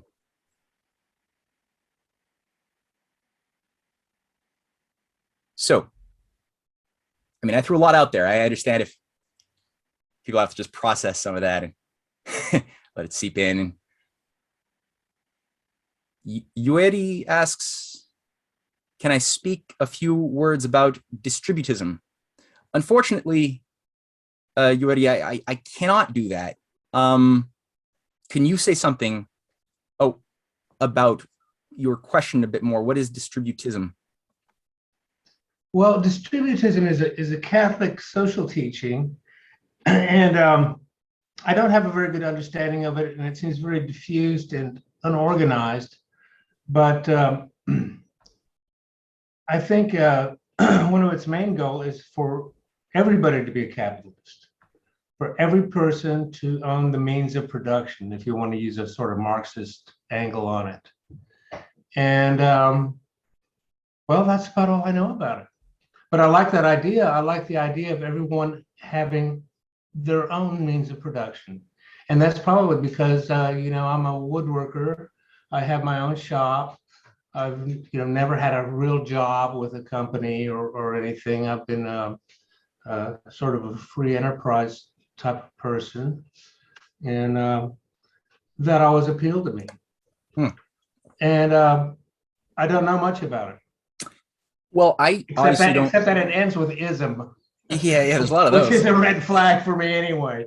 Yeah. Right. I mean, not all isms are created equal, and there's some isms I would stand by, but overall, yeah, it's usually you're walking into troubled waters when we rely on isms too much. Yeah, there's probably elements of that I would agree with. I don't know. I know that a big theme that comes out of the thoughts and writings of a lot of these great characters from Plato and Augustine and Thomas More is the resolution of the paradox of the one and the many. How we're all part of a one, right? We're one humanity, but we're a many, but we're also ones ourselves, right? We're made up of manys, right? We have many body parts, right. many cells, many organs, right? So in many ways, you can define ourselves as many, but we're one identity. You are one. When you look in the mirror today, even though you are different from who you were looking in a mirror when you were 4 years old, like most of your body, I think is probably totally different. Yeah. But despite that, you would still see a Yuri as an identity, which is more than the sum total of the parts looking back at you with a certain character, right? Certain feelings of like being lied to, certain feelings are going to be the same feelings, even though you're more mature and how they're expressed are different, right? And more refined. So humanity itself, we're made up of a whole bunch of individuals. And, you know, at the same time, these individuals come and go, right? Every day, every second, there's like 30 births or deaths around the world. And so you got this constant flux. So the oligarchy would always define the whole of humanity as the sum of its parts. There's nothing principled, no soul, nothing above the parts. Metaphysically, that's all abstract gobbledygook. It's not contained in the material forces, which is all they believe. That's all Yuval Harari or Klaus Schwab. They want to just say, you know, we are a sum total of atoms or molecules as gas particles, you know, bouncing around in a containment unit, and we can just control the containment unit, which we have to presume has certain laws itself, which they say those are entropy. The second law of thermodynamics, which is the law of heat death. So the best we could do is manage entropy and manage which means we can slow entropy down a little bit, though we cannot stop it, but we can slow it down by, let's say, reducing consumption, reducing the quantity of people, because each person demands food, energy, which is like every baby in that sense increases entropy. Having more people living at a higher standard of life means more energy, more production, more consumption. And so the oligarchy resolved that by saying, okay, the problem to the overpopulation thing is less people, more peace. Whereas a creative person like an Augustine or More would be like, or you, I mean, you know, you're a craftsman. So you're like, okay, well, every individual can be productive. Let's give everybody the opportunity to access their potential and make new discoveries, make new inventions, new techniques that will then create more abundance and free us from the previous system of limitations where we were formerly, you know, before electricity, we had different limits. Everyone was beholden to like candles. That would be my heart's desire. Yeah. You know, and you know, there's a certain doing something like woodworking is very grounding. Mm-hmm. You're working with a tree. You're working with wood. You're working with something natural. You are inputting your creative ideas, your skills, and your talents. It just seems so grounded. It seems so healthy. Well, And to me, it's just, well, just like we all see. I mean, I have young people come over and want to do something, and they can't even hold a hammer. It's as if you gave a hammer to a monkey. They Yeah. don't have any. They don't have any concept of physics. Yeah. I mean, I'm not talking about fancy physics. I'm talking about you can't step on that table because the legs are too thin. You can't. They just don't have. It's shocking and frightening. I've been seeing this going on for a long time. So, yeah. Well, yeah. Look at these like insane things like Goodyear tires, right? There was that travesty of benchmarking using mathematical models to like do benchmarking in the production of new tires and car designs. And Goodyear had this big problem where all of their Jeeps were all like flipping over when they were taking like hard turns, because in the mathematical models, everything was fine, right? And nobody actually bothered testing out the physics of how these new tire designs with the new model of car were going to work together in the physical reality. Look at the problems Boeing is having. Yeah, exactly. One of the most high-tech company with thousands of skilled engineers and designers. This stuff is turning into shit. This whole yeah, man. I don't know what to say. I don't know how to save anything. I don't know if you don't have to say anything. I don't know if I want to save anything. I'll tell you the truth. I was sort of looking forward to and I know this is weird, to the micronova. The idea, the micronova. What's that? Okay, well, the sun has a. And then we have to go to somebody else. But yeah. Yeah, right. The sun has a cycle of novas, of micronovas. Okay. There's very good evidence that this periodically blasts the Earth, and it's very interesting. I've looked at it for a long time, and I think it's true. And apparently, it's like a 12,000-year cycle that will, basically put a micronova onto the Earth. And okay, well, here's the thing. So yeah, let me just say this. You're totally right. Like the and this touches on what we were talking about. So on both elements, the one hand, morally for human beings is how do you strike that balance of creating a society where everybody is sovereign, right? So to be sovereign, it's easy to say, oh yeah, I'm sovereign. I can go and vote and buy whatever I want to buy. I'm sovereign. No, that's not sovereign. Right. The qualification is so much higher than that. So you have to be so mature enough and cultured enough that you can resolve the freedom duty paradox, which is what Augustine and Plato and more are all getting at, as are the founding fathers, which is, my personal pleasure has to be brought into attunement with my reason and goodness and love, which is tied to the whole that I'm a part of. Right. And you can only have something that merits the name of democracy when the individuals are human in that way. Like they attain the status of real humans and not just beasts masquerading as humans, but selfishly just like living for themselves. Right. So it's a question of balance. How do you create a structure? And I was thinking about China when you were talking, because if you look at the way the meritocracy type of system, which Ben Franklin was also, he wanted America to be a meritocracy, which was a system where you advance based upon real skills and knowledge, and not just your ability to be a part of the skull and bones, and so there's an article that went through just how many Chinese engineers there are in government and administration in China. And it's like 80% have developed real skill sets. Xi Jinping worked for many years, like on a farm, building machines, other things, before he was even entering into politics. And you compare that to Joe Biden and that whole group of failures. They skipped all of those steps and they just went straight into Pythagoras's or Gorgias's schoolroom and learned how to use words to persuade, not truth. So they have no skills. They have no inner standard for judging. And so in the case of China, or in the case of the way the US used to be, there was a cultural environment politically whereby large scale projects that were in the general welfare were constantly being renewed, such that every individual small enterprise, everybody was able to benefit individually by being engineers, being somebody who was getting contracts and working for an environment which is being shaped by something which is beautiful and necessary and good. We've lost that over the past 50, 60 years since JFK and his brother died, and it's been mostly atrophy. Well, the question of the galactic cycles, yeah, man. I mean, in Socrates' works, in the Timaeus especially, but also, you know, he's referencing the story of Solon going to Egypt, exactly. right? And the Egyptians telling Solon, you know, you Greeks are like children. You've forgotten your own deeper history that you should have been proud of. You saved us when the peoples of the sea came and were trying to have a world empire. You're the ones who came and saved us, and you don't even remember that. Yeah.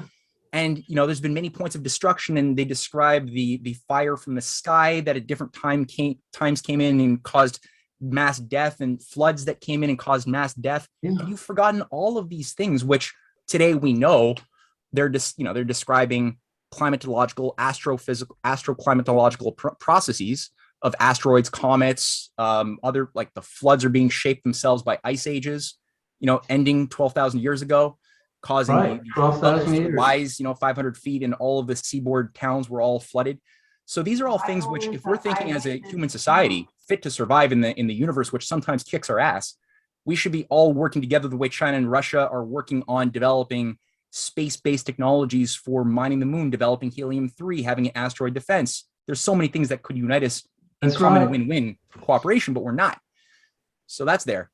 That's there. That is there. And okay, I'm sorry. There's two other people in the queue, so we'll move on to good questions, good lines of thought, very fruitful. Okay, we'll move on to Jerry. Okay, can you hear me? Yes, Am sir. I coming through? Oh, good.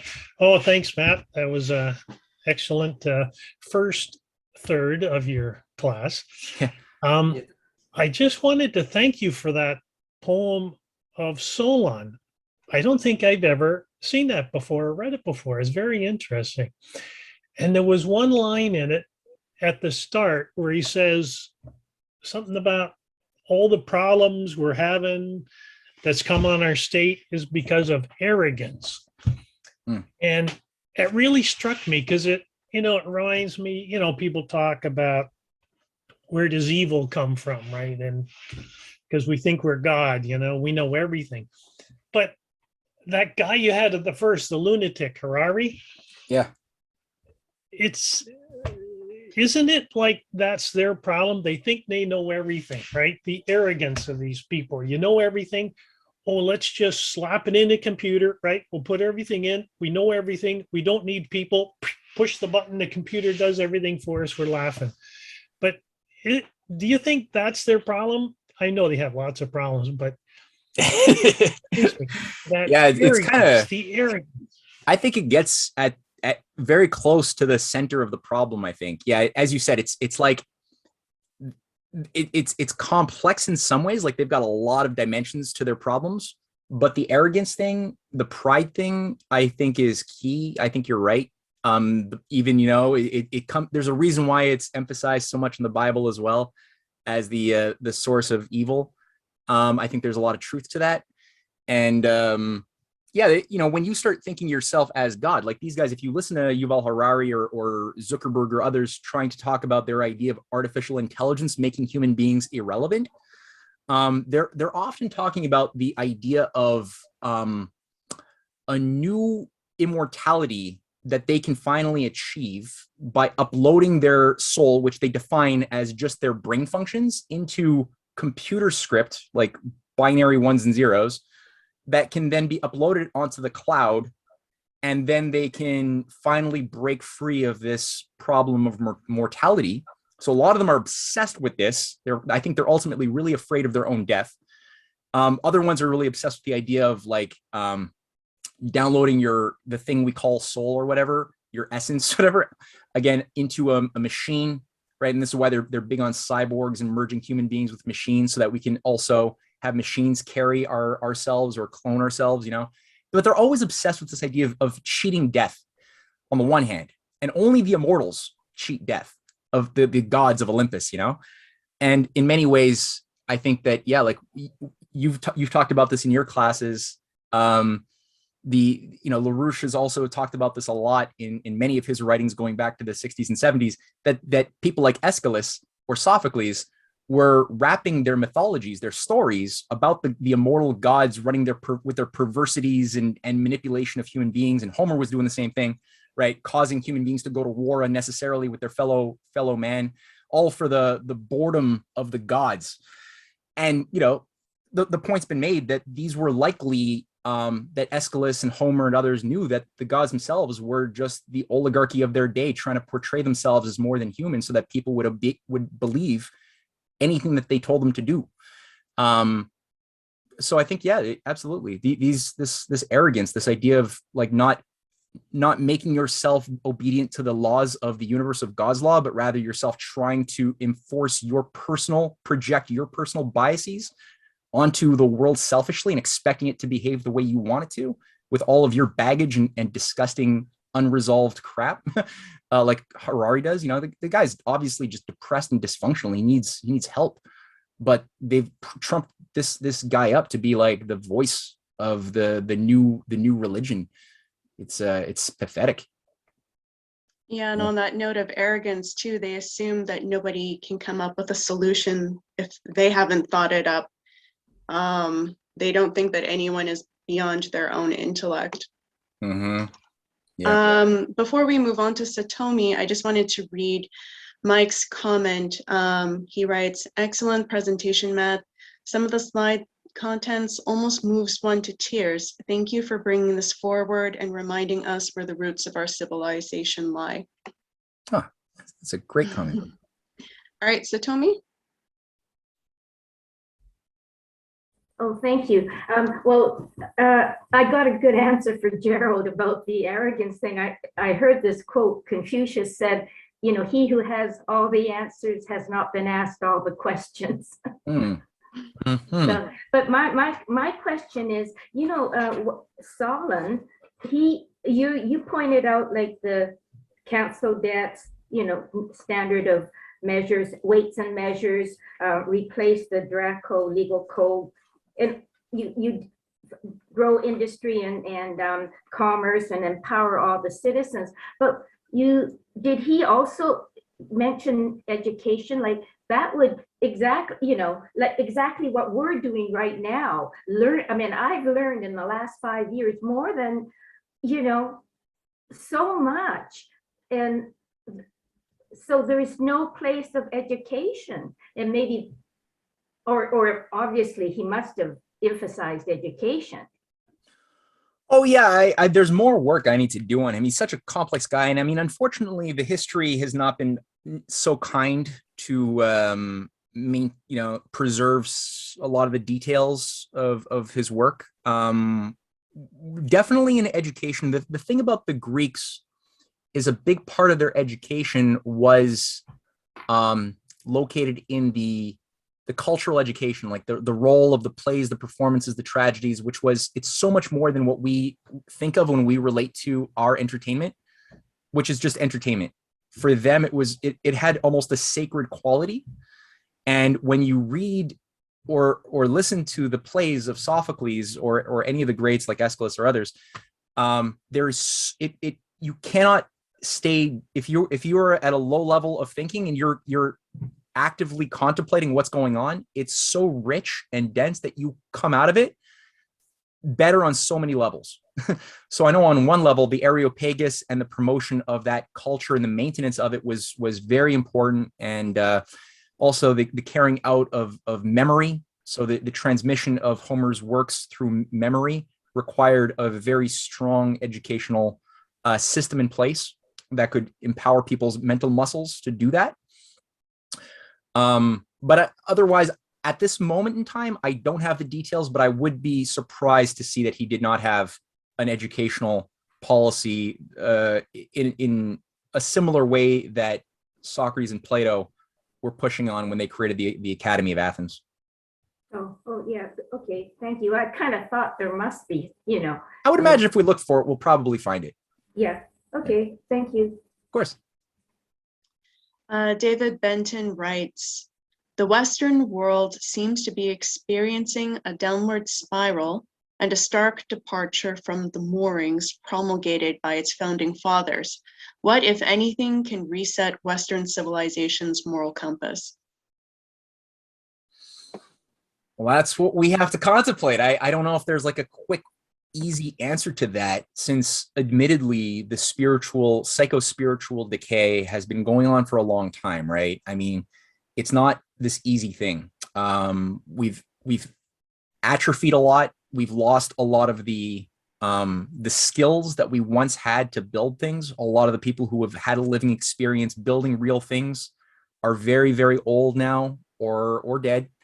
So to transmit that knowledge transfer to the younger generation who desperately needs it, who are more, in tune with critical race theory, useless degrees, and computer models, like even in the sciences, where you think that you'd have more access to a hard, like your logical part of your brain, it's hypertrophied logic in the sense that it's all like computer logic that they're being trained to think under, young people today, and computer models. So instead of building things, as we were just talking with Yuri, we're using computer modeling now to replace the act of building real things and conducting real experiments to discover how the world really works. So it's still there a little bit, but not very much. So we need that knowledge transfer. We need to revive things in that orientation. Right now, the only viable fight on the earth against this oligarchical satanic parasite, this sort of like thing trying to create a new global Roman Empire, which is really what it is coming out of Eurasia, as far as real coherent leadership that understands the nature of the beast and is trying to do a dance of battle over what that new operating system is going to look like. That's going to be coming online increasingly. We're already seeing it advance quite a bit, but it's still like the fight is on. We're in that intermediary turmoil stage. I don't know how long that turmoil stage is going to go on for. I'm not an oracle. In many ways, we're already on borrowed time, if you ask me. I think that it's kind of a miracle that the system hasn't already blown out several times over the past decade, or even 13 years since 2008. The necessity, I think, of people being smacked by reality is real. I think people in the West have become so decadent and detached from their own souls and their own like ability to reason that I think there has to be a certain amount of reality kicking our butts a bit. I don't want to think that it requires too much injustice, but we like think about the case of, I often think about the case of the American population in 1933 under Franklin Roosevelt. And that was a time as well during the 30s, 1930, 31, where there was a battle over what was going to be the resolution to the economic depression of 1929, which was a controlled demolition of the economy, just like today. And it didn't just happen from the year earlier or the year before that. It really was the moment McKinley was assassinated in 1901. It was 30 years of decay with very little moral resistance to bring back that Lincoln type of constitutional spirit. Very little. In the US got deeper into an Anglo-American type of decadence of political alliances with the British, with a increasingly British free trade that deregulated the economy and created speculation that got easy money coming in, but not a lot of like productivity happening. And that these bubbles destroyed, it really messed people up, and they were decadent, like I said, until the Great Depression. And then they got hammered. I don't know if the people would have accepted the sorts of reforms that Franklin Roosevelt forced onto Wall Street, breaking up the banks, putting bankers in jail, bringing in Glass-Steagall, bringing in national banking via the Reconstruction Finance Corporation, working on large-scale infrastructure, all of these things. I don't know if the 1929 population would have accepted that or understood why it was necessary. Things are okay as they are, right? They're always going to be okay. So in that sense, I think that shakeup was important. There's many other examples historically where that shakeup is necessary, but you don't want to shake. You don't want people to be so shaken that they die either, right? It's like sometimes you got to, like the spanking is sometimes necessary, but you don't want to decapitate the child.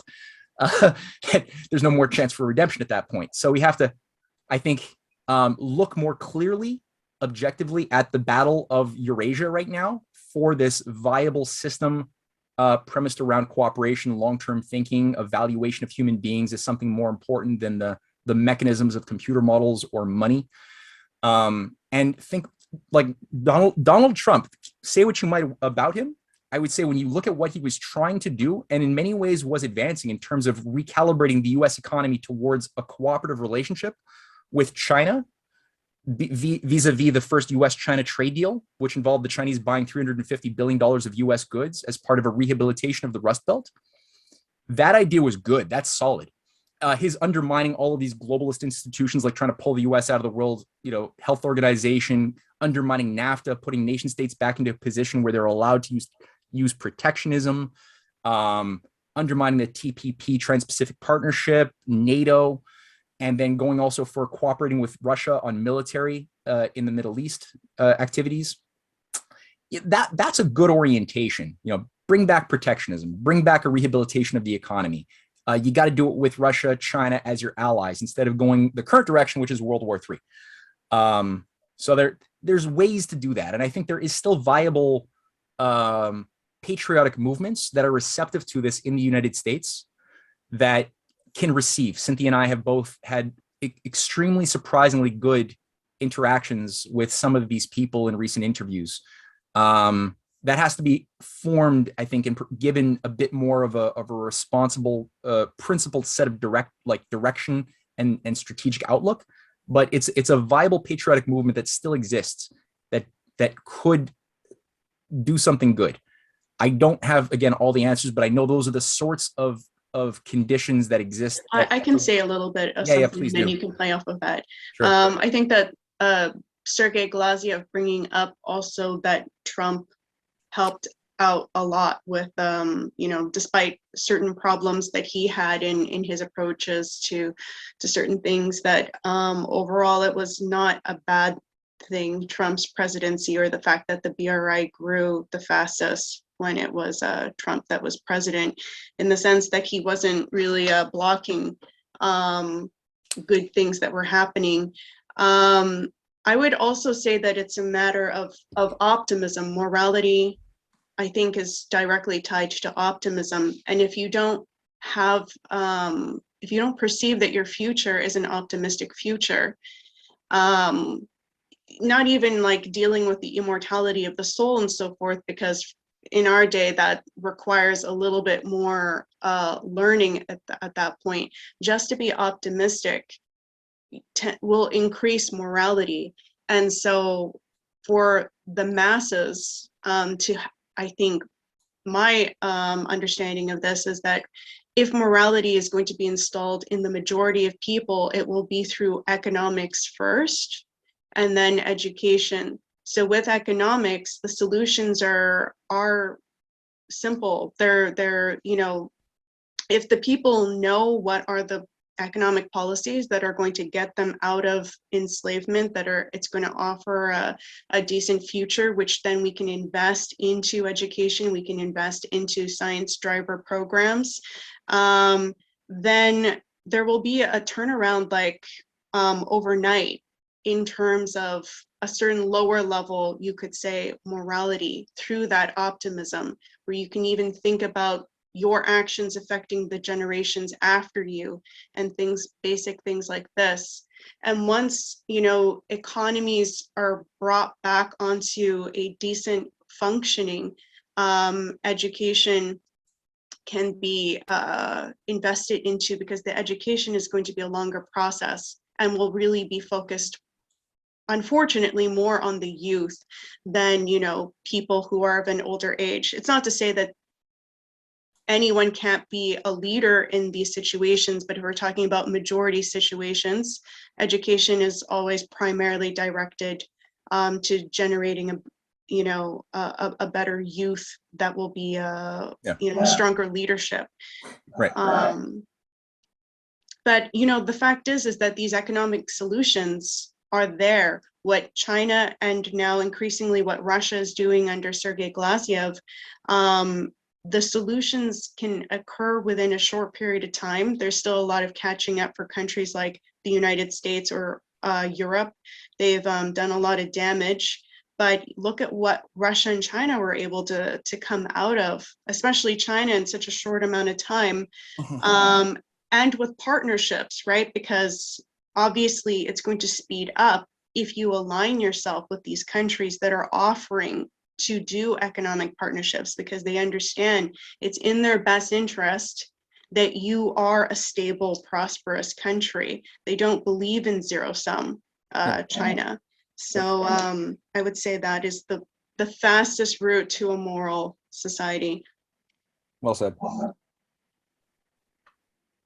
Does anybody else have a question before we close?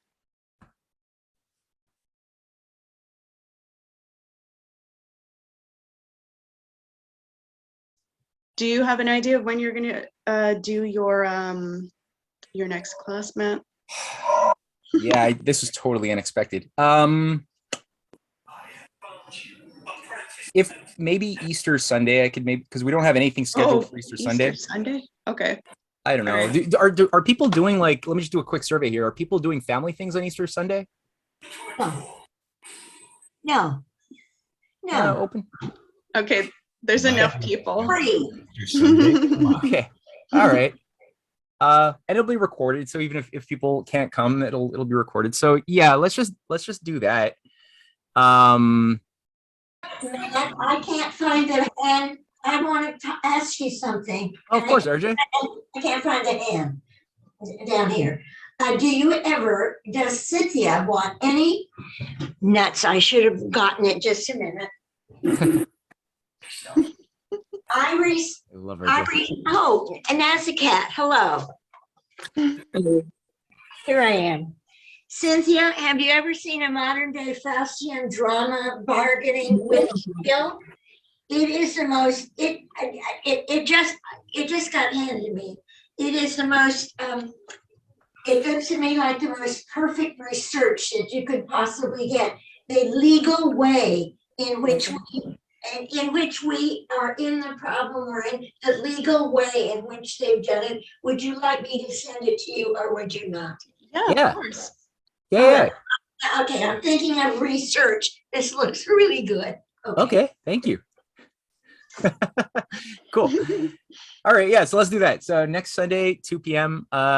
Yeah, I know some people can't come, but that's okay. We'll record it and we'll just continue this. Maybe I could squeeze them both. No, I won't squeeze them both in. We'll do Augustine next Sunday, and then we'll find another day to do Thomas More. And yeah, that'll be a good trinity. So okay, thank you everybody for coming by. Enjoy the rest of your Sunday and hope to catch you next week. Thank you. Thank you. Bye. Bye. Thank you, Matt. Take care. Okay. See ya. Bye. Bye. Bye.